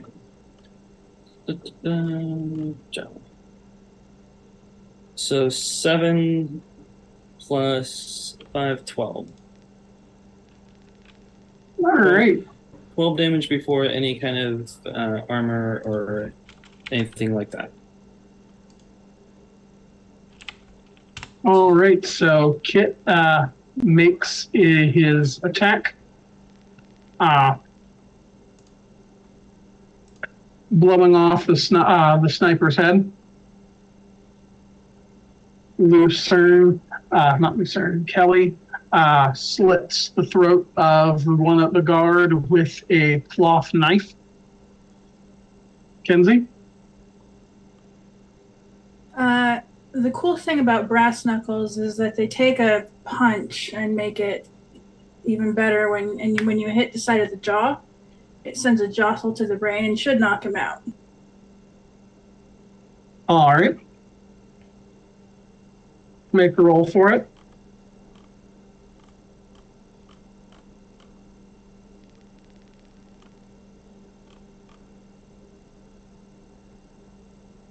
Three successes.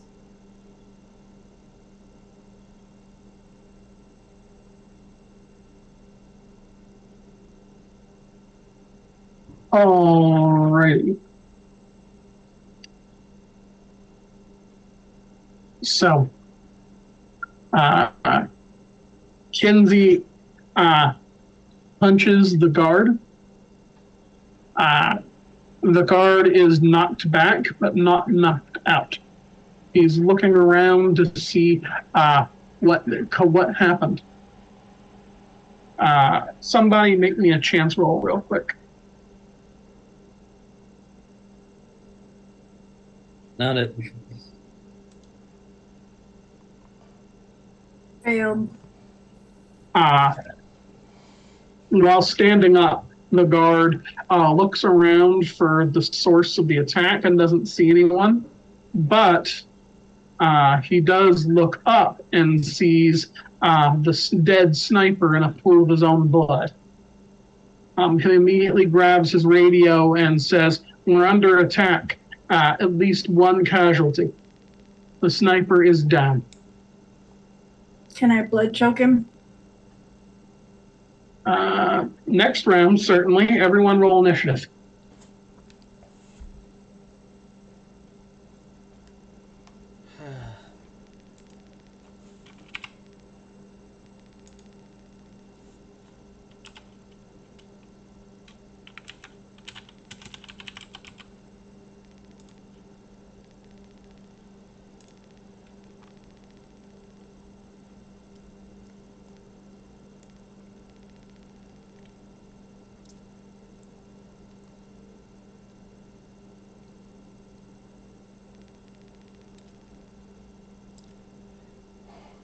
Actually, Kenny, Yep. we had 4 people available who had access to a surprise round. Yeah, but you said you didn't want Lucerne to do anything. Fair enough. Never mind.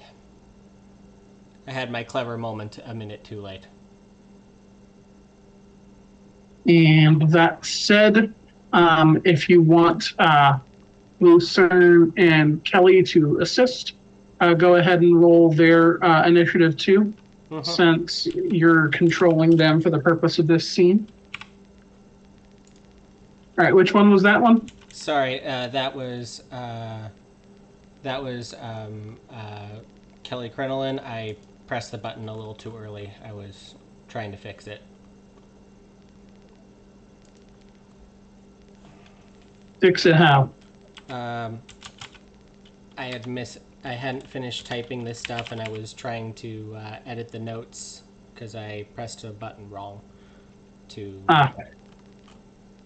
All right.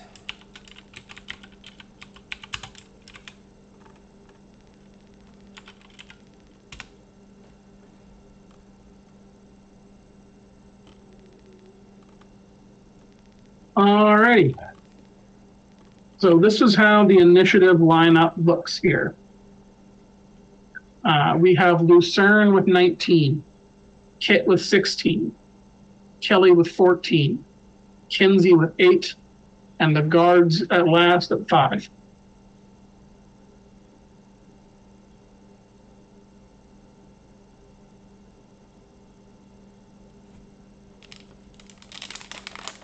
So Lucerne will be going first.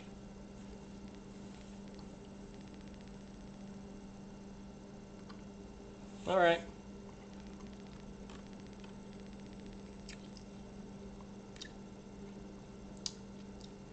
$30 pieces.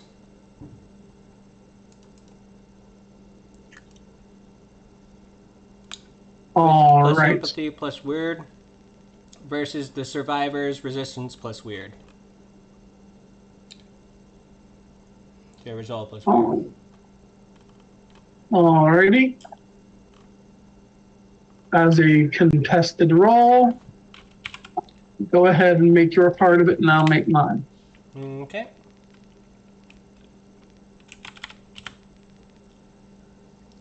Exceptional success. All right. So, one of the guards can be made to betray the others. What do you want them to do?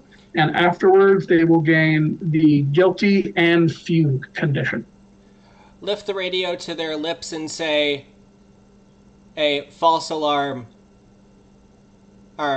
Just hearing some noises." All right, which one do you want to target? The one that made the initial call? Yeah, him. He's the only one I'm aware of that Lucerne can see.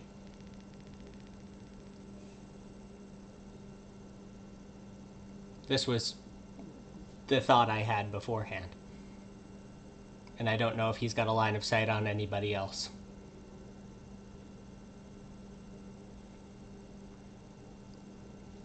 Alrighty.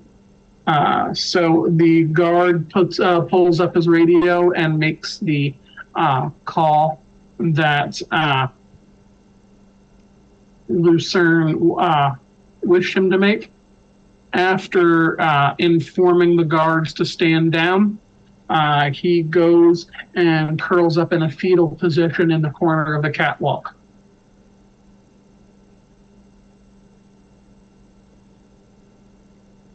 All right, Kit.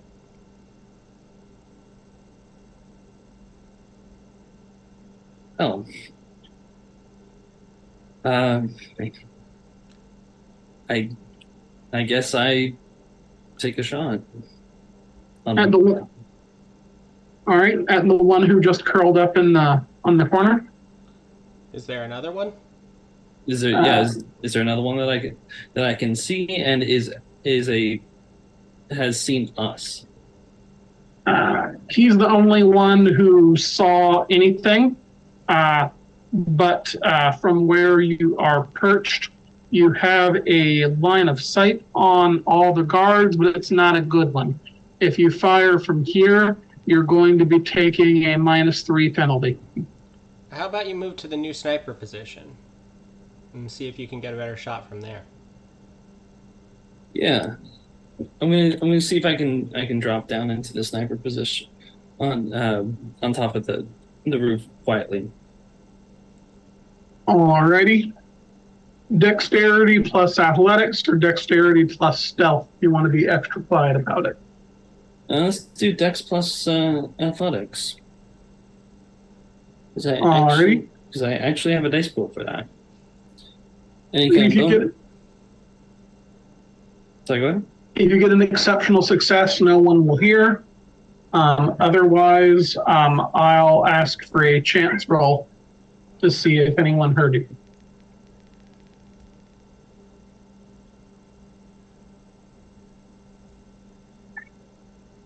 That's two successes. That was with a willpower. Yeah, man. All right. Make your chance roll, Gil, please. Go quick, please. Alrighty. All right. Kit manages to drop down onto the roof of the office quietly enough that no one is hurt. No one has heard him. Okay. So actually, what I'm gonna for the remainder of my turn, I'm gonna go ahead and find one of the roving guards and start aiming at him. All right. Aim action begins.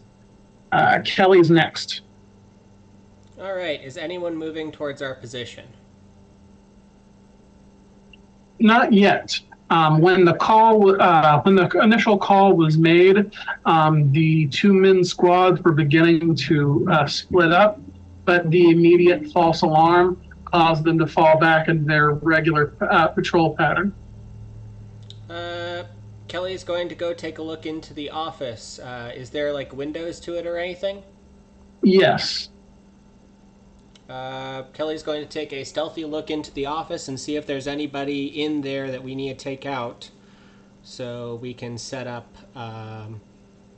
our assassination squad, because that's the one place our sniper can't handle. All right. Make an appropriate roll.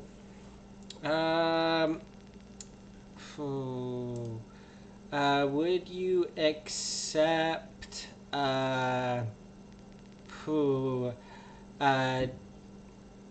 Dex plus stealth with the stalking? Yeah, that will work.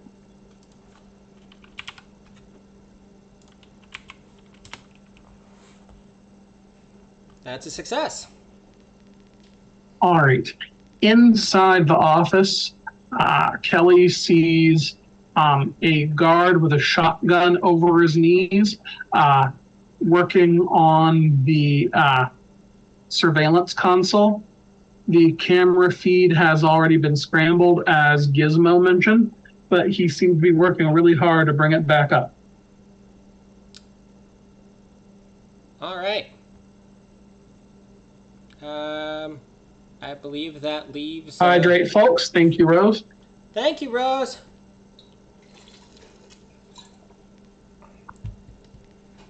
All right, so I believe that leaves Kenzie.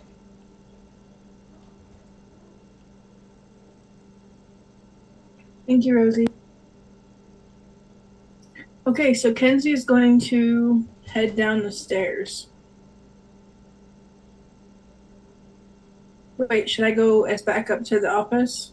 You can either take out the deal with the office or finish off the guy I curled up in the corner, or either of those would be useful. Okay, I'm going to finish taking out the guy in the corner then.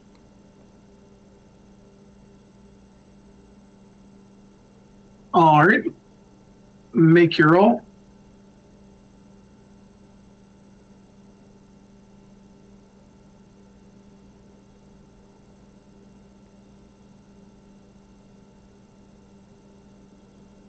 I'm going to willpower.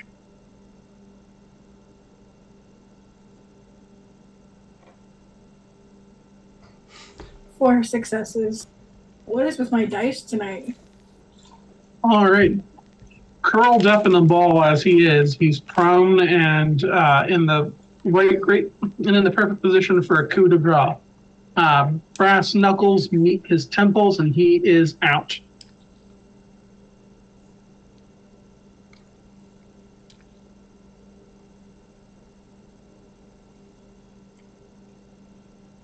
All right. That leaves it to the guards. So let's make some perception rolls real quick to see if they notice anything wrong.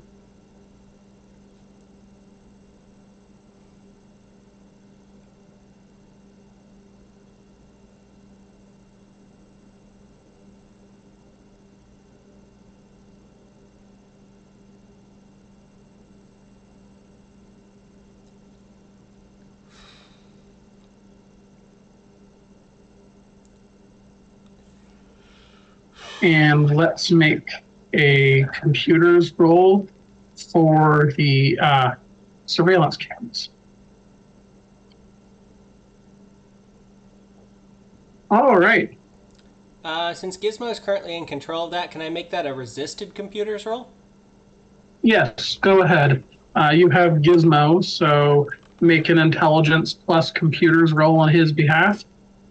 Thank you. Sorry. We'll be up in just a moment. I have so many character sheets I'm juggling over here. I know what it's like to be you. Four or more successes required. All right. So we have computer hacking plus intelligence, you said? Mm-hmm.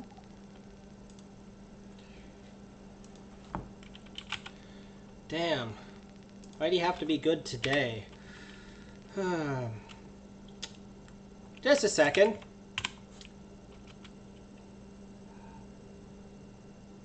Yes, excuse me. I'm helping him. I, the person who is talking to you right now, am assisting him as he hacks. I am encouraging him. Which, Elliot is assisting yeah, Gizmo. Elliot is assisting Gizmo because, god damn it. Okay, he is not, but I tried.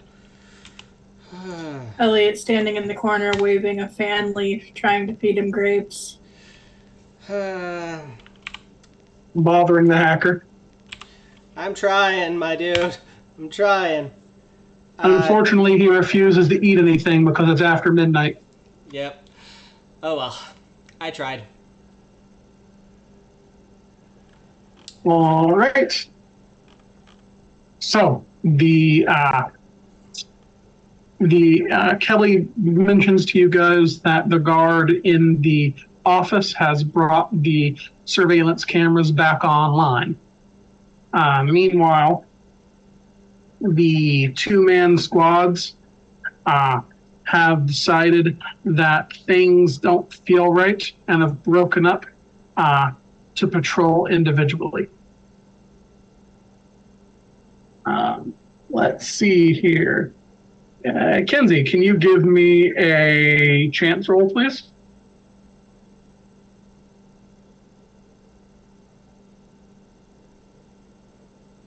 One of them is heading up the stairs.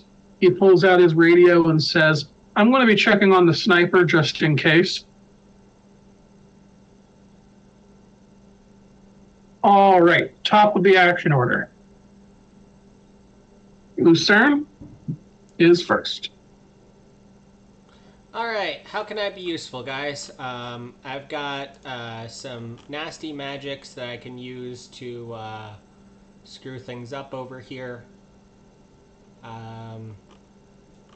Actually,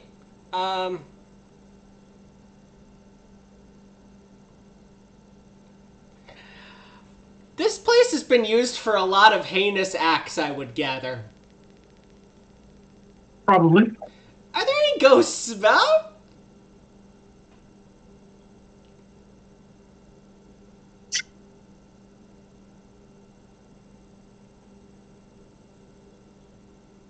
Give me a chance roll, please.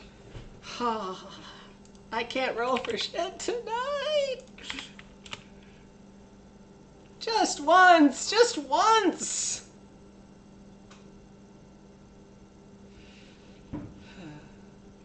Would you like to make that a dramatic failure and take a beat? No, because I'm not going to get any XP that is relevant to me on Lucerne's character sheet. All right. Lucerne puts out feelers for spirits in the area. This place is like a nexus of anger. There's more spirits here than you can count.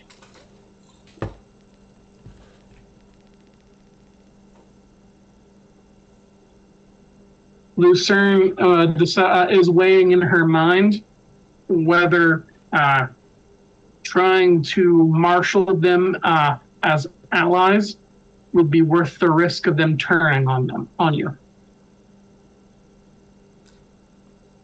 By the way, somebody should stop sending over to Kenny's television on their Spotify. I don't know who did that. I'm guessing one of the cats. Anyways, while that's going on, I don't have any good ideas. That was my funny idea. Is Gus here? Do we have a Gus? Gus is always with Lucerne.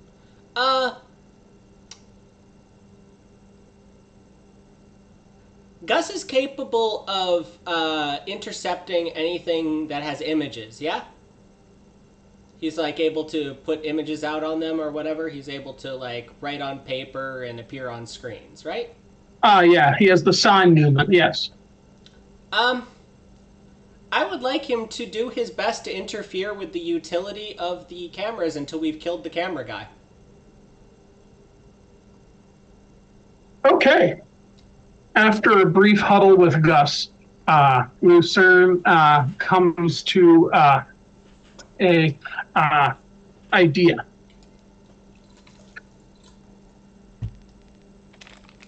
So, a few moments later, the monitors for the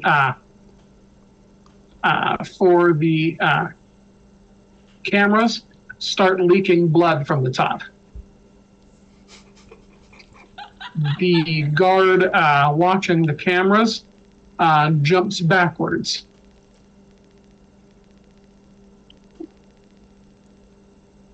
Give me a moment. I'm going to make a chance roll.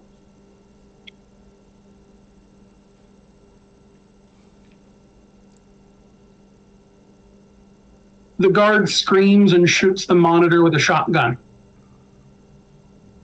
Well, that's not ideal, but funny. I'm sorry, guys. I just set off the alarms, but at the very least, they can't see where you are. I'm very sorry. I did my best. That's okay. I love it. I love it. Okay, so shotgun goes off. I'm guessing that the guards turn and start making their way to the guard shack, right? Mm-hmm. At the sound of the shotgun going off, all the guards who are looking around the area immediately make for the office. Well, good news. I got you a shooting gallery. All right. Yeah, luckily the stairs are not big enough for more than one at a time to come up the catwalk, and there's already one guy on the stairs. Okay, so they're getting funneled down, and the first of the, I think it was 4. Is that correct? Mm-hmm. There are 4 remaining, and one guy in the office who just got the fright of his life. Okay. Don't worry about him. He's taken care of. Yeah. Yeah, I can't do anything about him anyway. So yeah, whichever one I was already aiming at, I'm going to fire. At least they're separated now. They won't notice each other going down as easily. All right, make your roll. Remember that you aimed for 1 round, so you get a +1. Yep.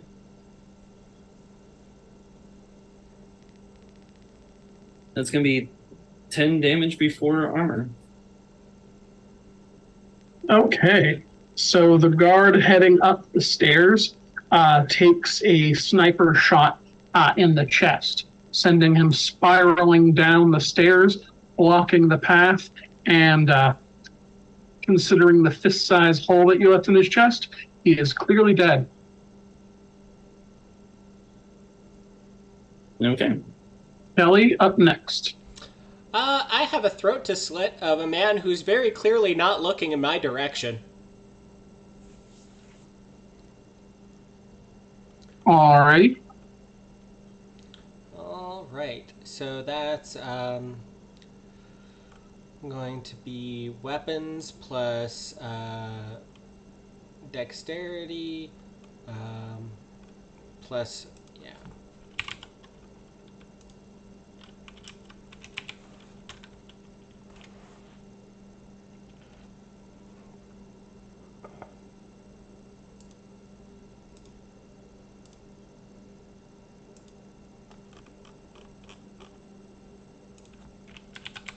Sorry, I've got so many things I'm trying to keep up right now.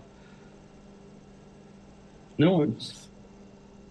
Anyways, that's an additional plus 3. You opened the Holy Grail. All right, so that's 5 with the additional plus 3 damage for my successes, plus whatever a knife normally is. Or whatever her usual weaponry is. All right. So Kelly slits the throat of the guard in the shack. He drops the shotgun to paw at his bleeding neck before falling down at Kelly's feet. She kicks him off into the corner to bleed out and die. All right. And Kenzie?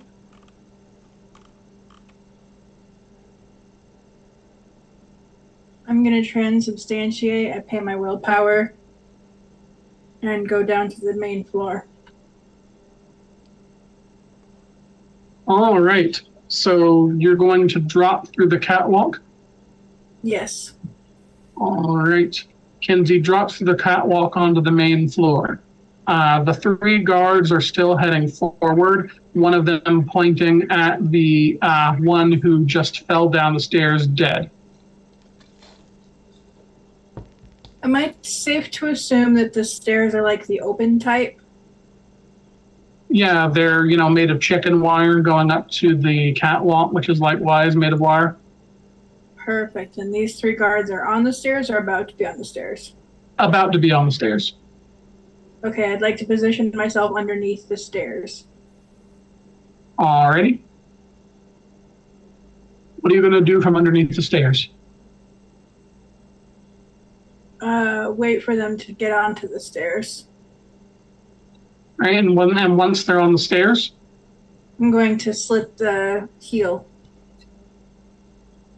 All right. There are 3 of them going up the stairs. First, second, or last? Last. All right, make your rolls.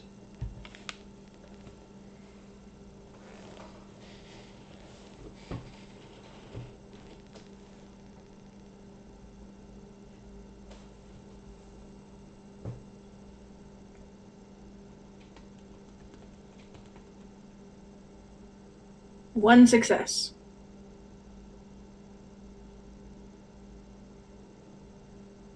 All right.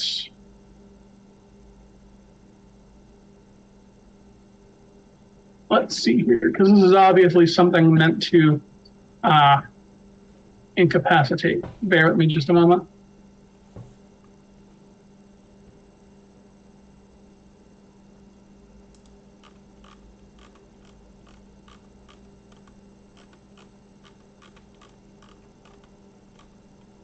Yeah, I'm attempting to sever the Achilles tendon.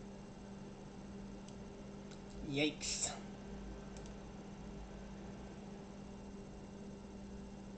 We're not here to be the good guys. We're here to survive. Remember, kids, a fair fight is the kind that you've already won.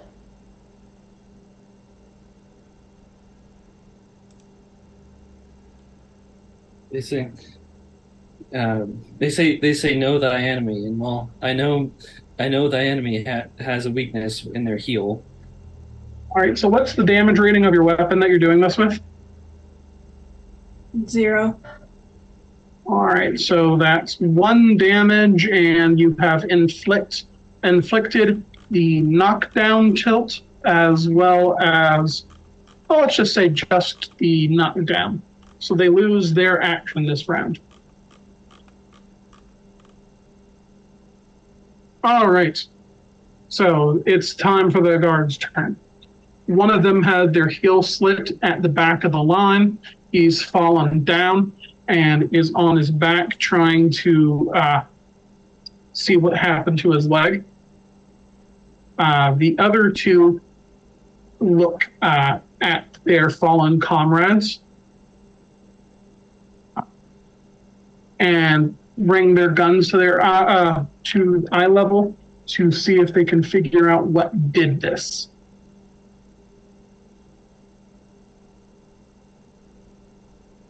So perception rolls.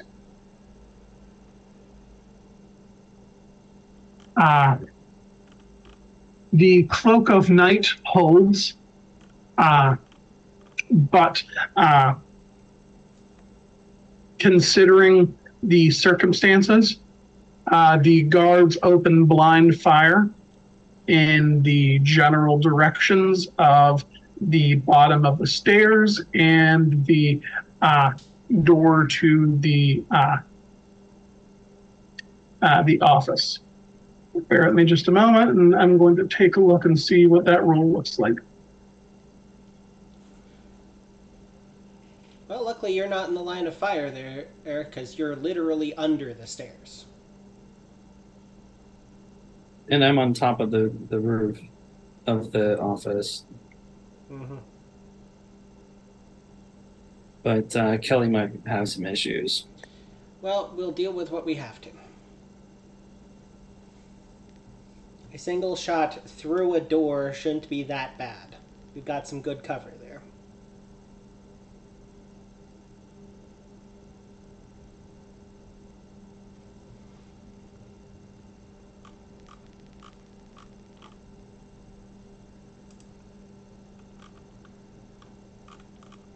Alright, so it sounds like we're just about to run out of dudes up here, in which case we're going to need to start looking for the way down.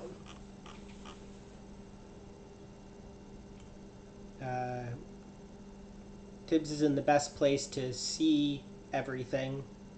I figure 1 or 2 searching rolls from you will probably do it. Alrighty. They're making blind attacks, so let's see if they hit anything at all.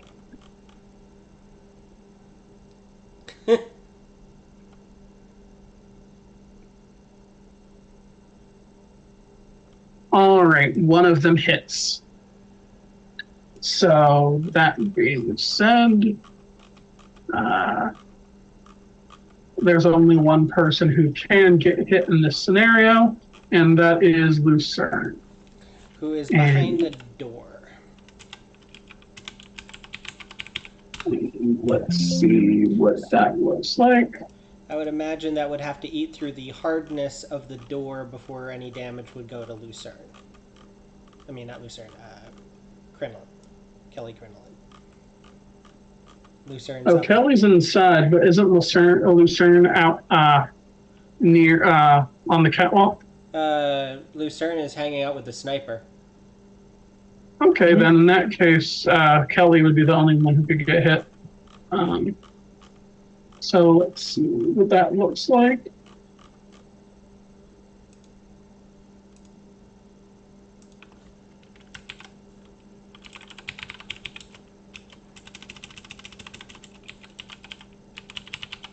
So, this office, is it like a normal office door, or is it like a reinforced location? Normal old office door.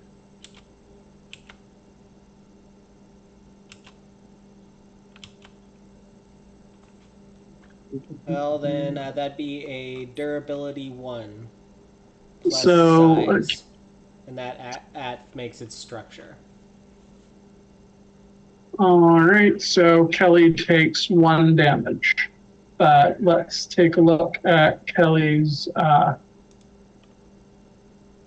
Kelly's got an armor 2/2, so I believe they take nothing. All right, then Kelly takes no damage. All right, back to top of the line. Lucerne goes first. So we've got two guys with shotguns, one of them behind the other, yes? No, all the other guards who aren't in the office have assault rifles. And we have made about as much noise as we possibly could, so a single assault rifle going off isn't going to add any additional problems? Not really. You guys cool with the obvious thing I'm going to do here? Yeah. Dude behind shoots dude in front. Okay, so that is 30 pieces. Yep. All right, make the roll for that. Okay. So many dice. Wits plus empathy plus weird versus their resolve. Alright, 5 plus 4 is 9, plus 2 is 11. So, can they beat that?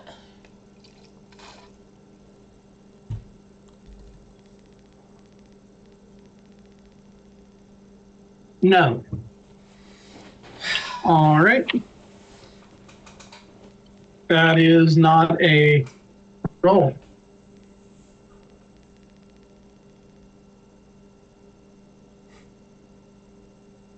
One roll I failed all night. It wasted his attack. We're gonna call it good.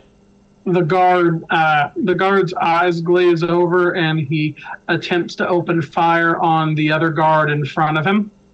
But his gun jams. The guard in front of him hears and immediately turns around. Kit, you next. Well, he just turned around. Let's do something. Let's go ahead and shoot the one that just turned around. Alrighty.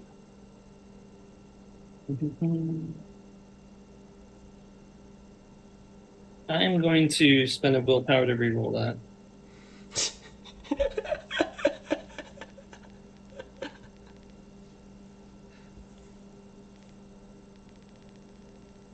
Six damage.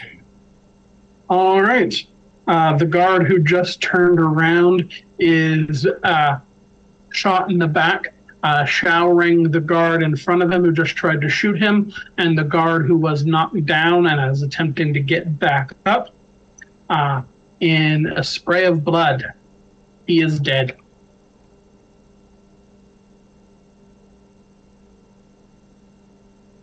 Jeez. It's a rough night tonight, guys. The dice Ellie? hate us today. Alright. Who's next? Kelly. Alright, the door just got blown off its hinges. There is a straight line to these guys, and we need to be done this round. We've got limited time to resolve this. So I'm just gonna go do some stabby.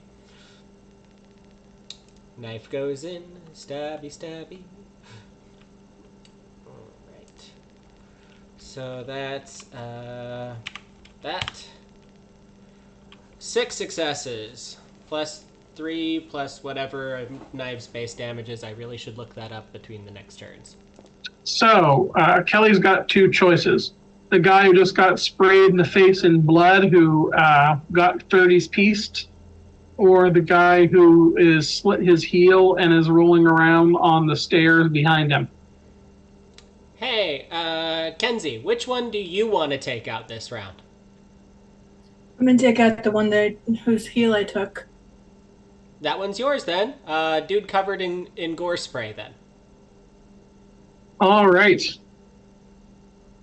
Kelly runs up behind him and buries her denim knife to the zipper in his back, and then brings it up in a sawing motion.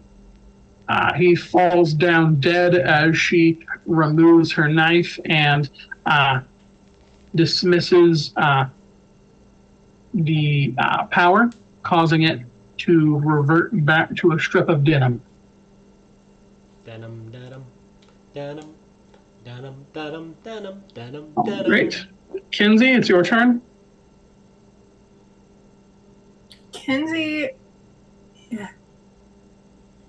Kenzie crawls on top of this man and simply twists his neck until he is dead.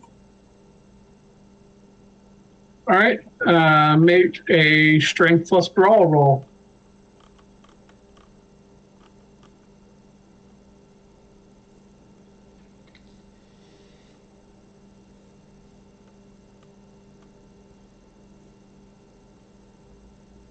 Two successes.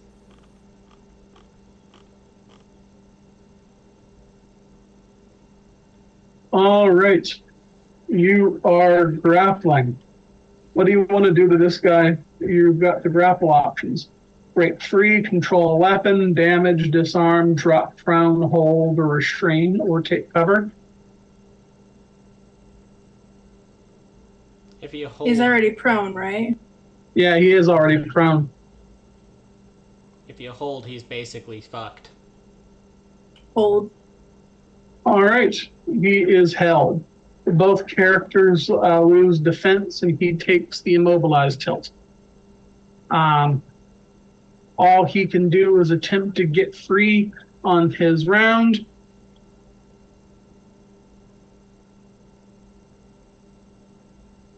Which he does not. Do we need to roll for the 6 or so people that can put him out of his misery in this round? Not especially. So so Kinsey finishes choking him to death. The guards are dead. All right, well. Hey, Sniper, can you see the exit? I don't know. Can I? Yeah, the exit would be the steel shutters. There is a small door next to it. So you guys could exit the warehouse through there. Oh, I'm sorry, let me be clear. Wherever the fuck the way is to where Sister is. Because there must be a way down from here. Yeah. Am I able to see any kind of anything that implies that it may be going down, or a secret hallway or? Oh wait, I something? watched a movie like this once. Yeah. We should open the freezer doors. Because they could slide away.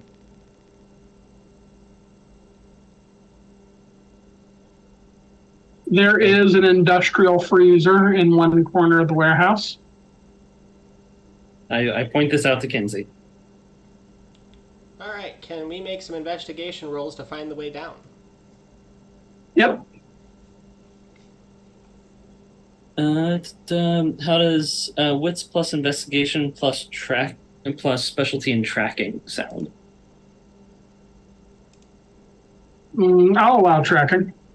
Would you allow detective work? Sure. Alright, here's an assistance by Lucerne, Tibbs. Okay. Kenny, would you consider a wits plus streetwise for hidden places?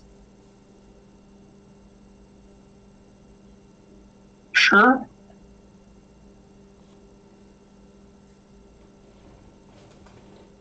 So that's 6 additional dice for you, Tibboleth. Okay. And because Kinsey's using a different dice pool, they are not assisting, correct? Yes, so why don't you let them do that, and they might be able to point you in the right direction. Yep. Damn. So, Kinsey, did you want to check out that freezer? Yes. Kinsey opens the ponderous metal door to the industrial freezer. There's various sides of meat and things in here. Going through all of them and to the back, you immediately notice that the freezer is much shorter than it should be. There's no way it's hit the wall here.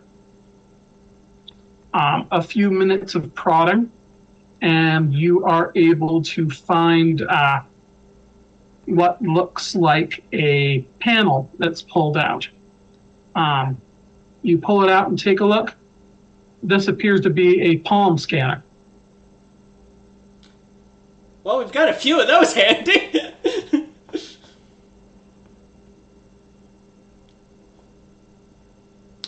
Okay, so I go out and tell the guys and grab one of the head guards. Well, the guards are all dead, so that's pretty simple. They don't put up much of a fight, being dead.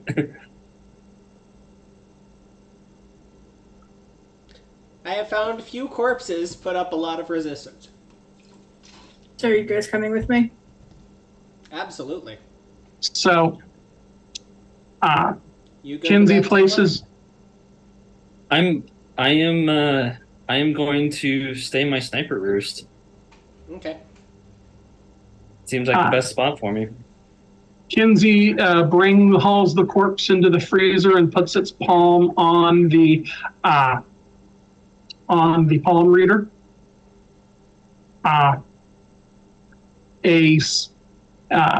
The metal area of on the back of the freezer slides back, revealing a very small stairway leading down.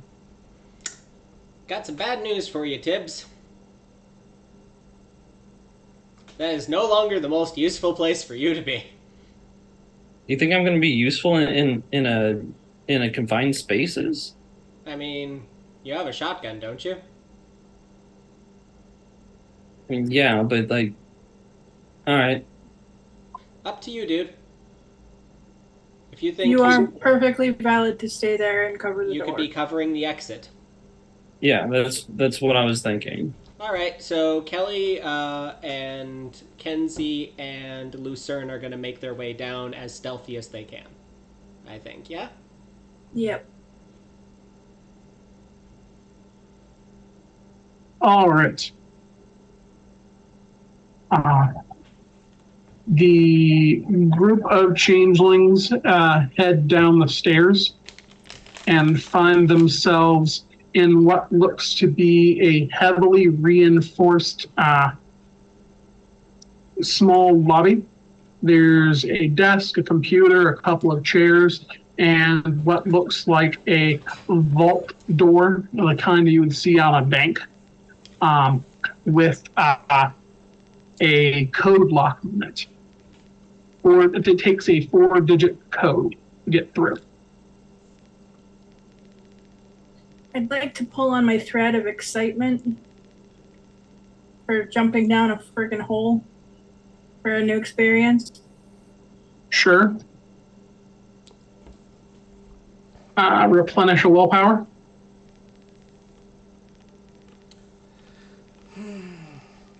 Gizmo.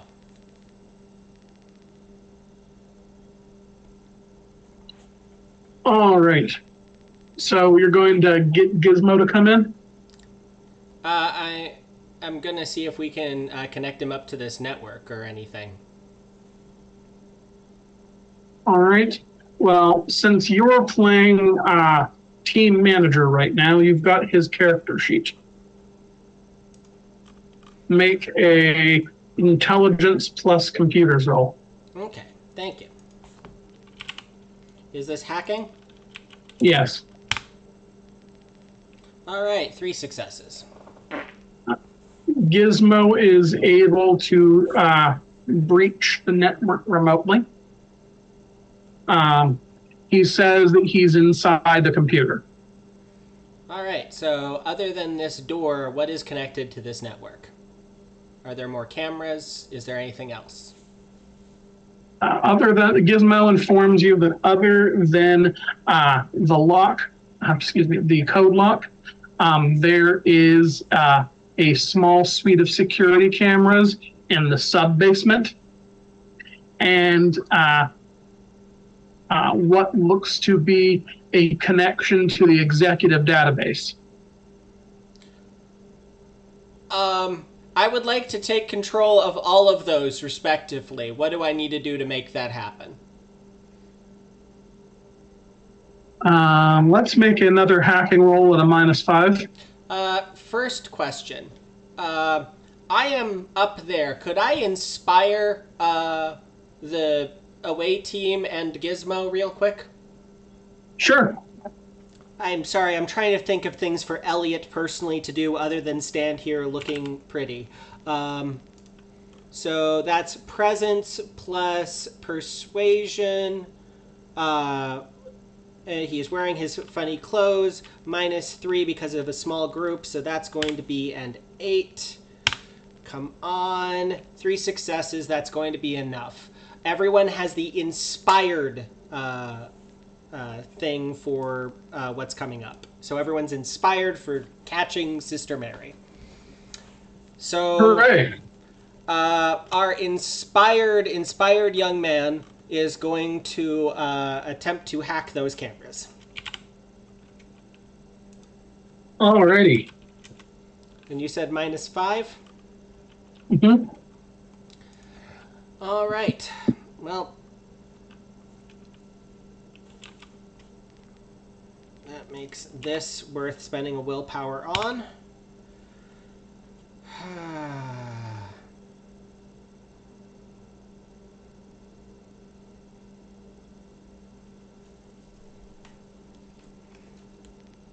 The dice Is hate us Gizmo. time. So, he does have the inspired condition. I believe that means, if I remember correctly, Well, let's look it up. he'd Give me get a sec, exceptional I'm pulling it success up. on 3 successes.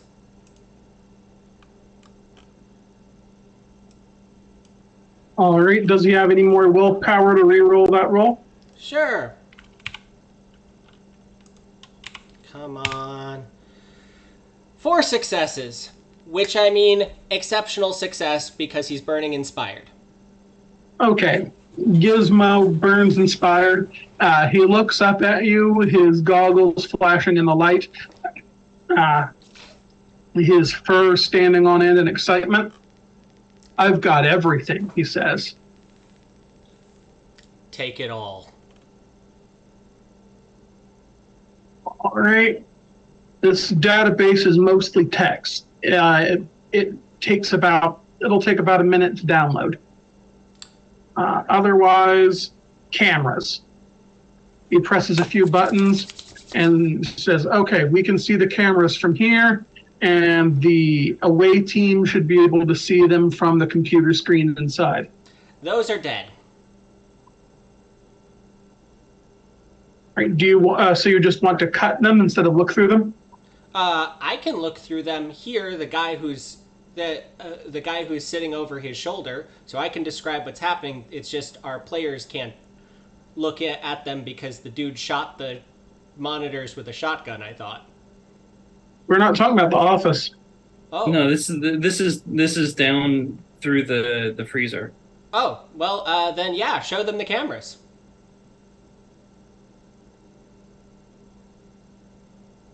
All right. So, looking through the cameras, you see a few things of note. Number one, Sister Mary Manson is here. She's bound in what looks like cold iron shackles, including one around her neck. Her feet, hands, and neck are all bound.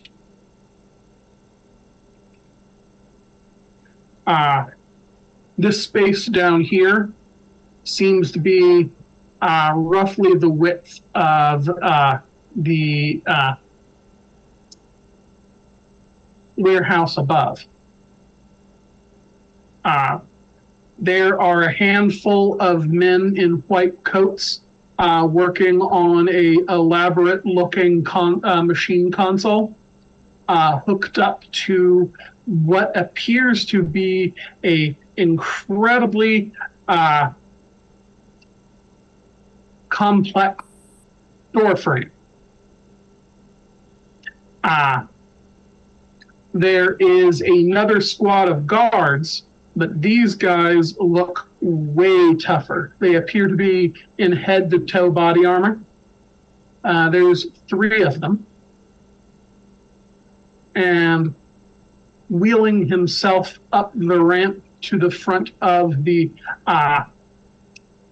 door frame in front of the console is Rupert himself.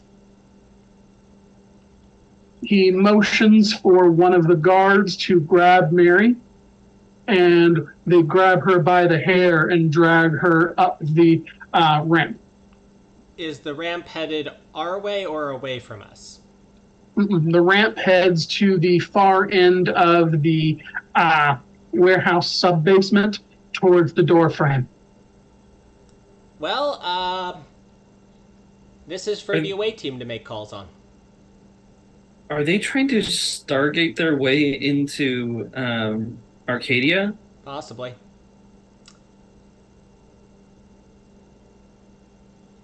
We need to blow this whole place up.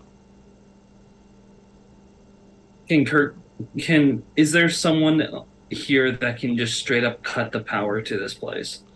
Actually, I have a question. Can he reset this whole network now that he's downloaded the mainframe? Just reset the whole place, knock the power and everything? This would be on its own isolated power. Gizmo says it's going to be very tough, but he thinks he can do it. Alright, so this is the time where we use the sheer mass of humanity we have here, and I would like to send in the army. Are there any other doors in? No. Do you guys have a better idea? I think we're rumbled and I think we have to move. Yeah. Alright, we're all going in. So... Okay. So the issue is right now there's the only way into the sub-basement is a single file doorway down. Okay? So I don't think sending everyone directly down is smart. So what do you suggest? I think we should move our the combat people who are good at fighting, who are not on the away team. We pull them forward and have them ready and wait for when people come out of the sub basement. We don't care if Sister Mary dies, correct? It's a nice to have. We're on nice to have for Sister Mary. What if we just throw a fucking firebomb down this stairwell? Wait. Hold the fucking phone. You said there's a giant fucking drive-through door up here, right? Mm-hmm. Okay. Here's what's going to happen. I need you to get to that doorway. I am going to have everybody waiting to be down at that doorway. Because we're going to go to the Changeling side of reality, and we're all coming in through that door. What? We're going to cut through the hedge, through the garage up here, and coming out the doorway that they've made. That's a really big door. That should be enough to fit a sizable amount of our army here. They're not going to be ready for that if you can just get the door open. Yeah. I do that, Kenny. Alrighty, and do you still want Gizmo to reset the network? Yes, because whatever they're going to do has some components that will probably distract them. This will let Lex move through the darkness at speed and give us even the moment we need to make this happen. Any distraction we can give them is the best. All right, intelligence plus computer at a -5. You got it.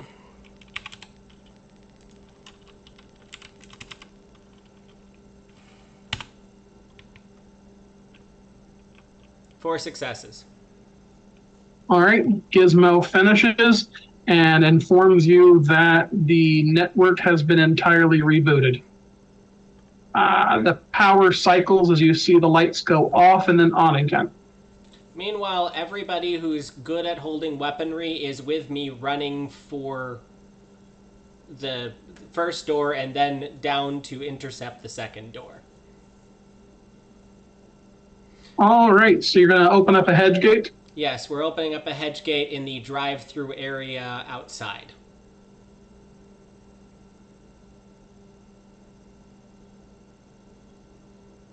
All right. So you're able to open up a gate into the hedge.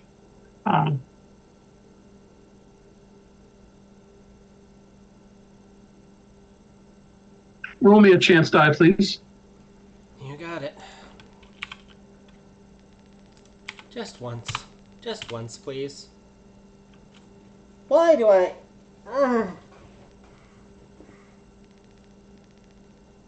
You open up the hedge gate. On the hedge side, you see the warehouse leading into, instead of warehouse, what appears to be a basin, a bombed out basin far below. There is a doorway sitting in the middle of that basin, corresponding to the gateway below in the sub-basement. Standing in front of this gateway, you see rattlebones and a small contingent of hobgoblins assembled and waiting for something. Well, I have an army. He doesn't seem to have noticed you. All right. So I'm going to guess that among the knights here, there are a handful of people who qualify for the following statement. Has an Dex plus Athletics worth a damn? Probably. Bear in mind that right now, Kelly and Lucerne are inside, so you've got Penelope, Gizmo, Emmett, and the 4 Autumn Nobles. I thought we had Kurt as well. Oh, you decided to bring Kurt? Okay. I don't... Yeah, we called Kurt, didn't we? I thought you guys had decided not to do that.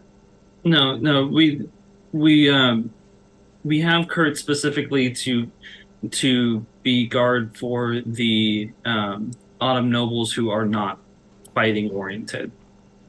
Yeah, he's there to cover anybody who is here for magic, not stabby. Yeah. And we have a giant pile of knights. You've got some actual people. Okay, guys. So I need you to talk me out of this one if you think it's wrong. Okay. We have a unified force of enemies here. They don't see us coming, and the first thing we do to them is going to be the first knowledge they have that we're here. Use wood.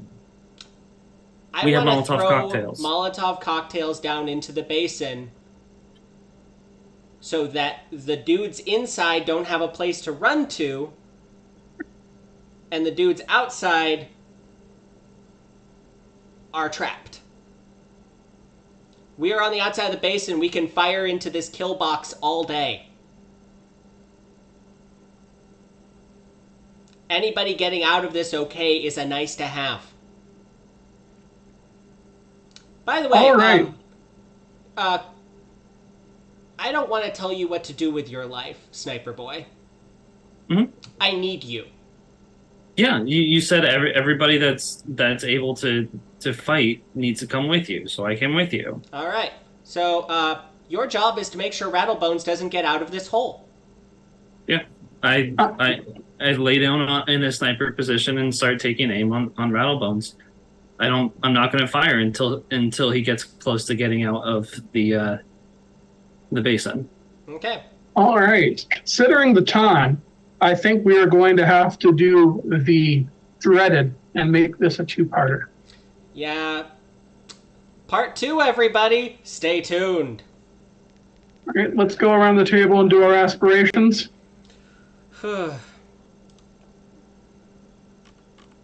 Okay. So, deal with the sister act. I feel like I most certainly did. This was going after the sister. Play Sherlock. I figured out what happened and I solved the crime. I did a bunch of investigate.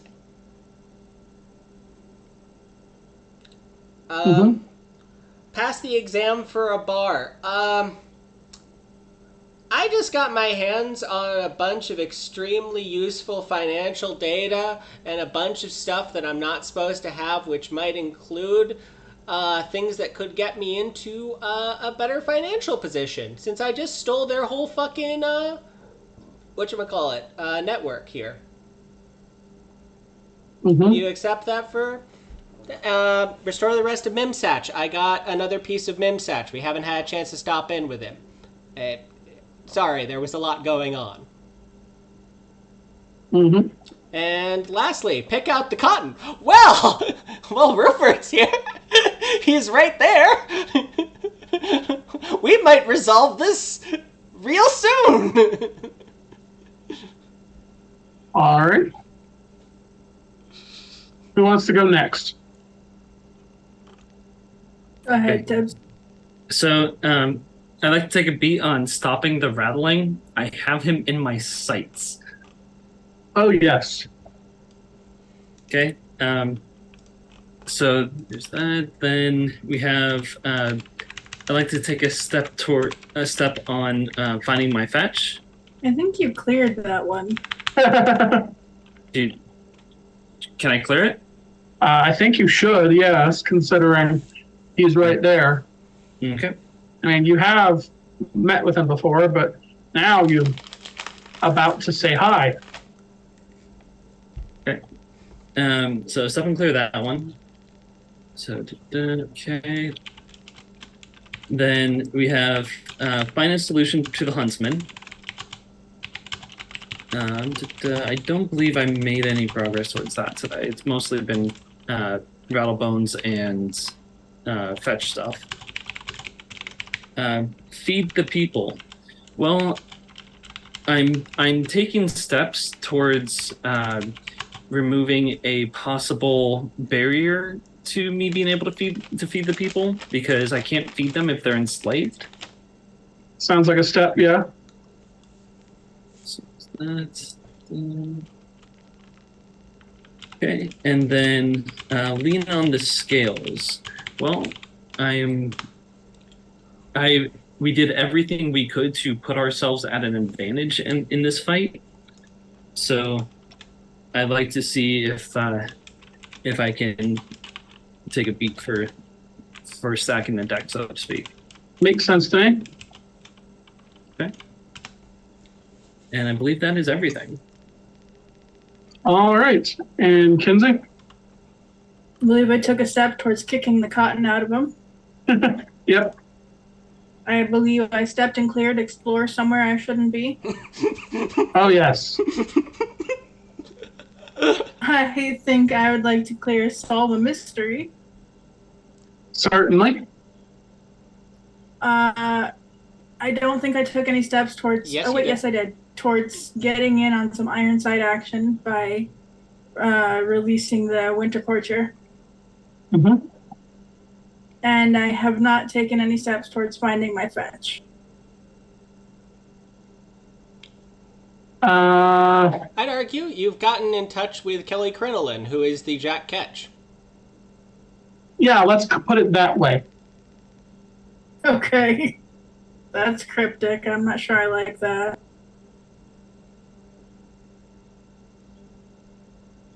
Alrighty.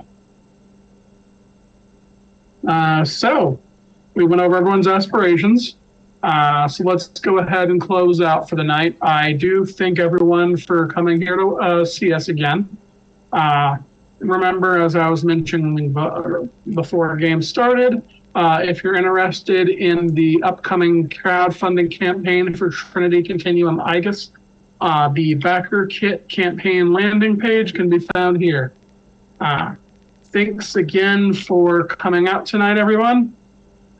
We really appreciate it, and we hope that you have a good night. Bye, everybody. Thank you for playing. Bye. Have a good one, y'all.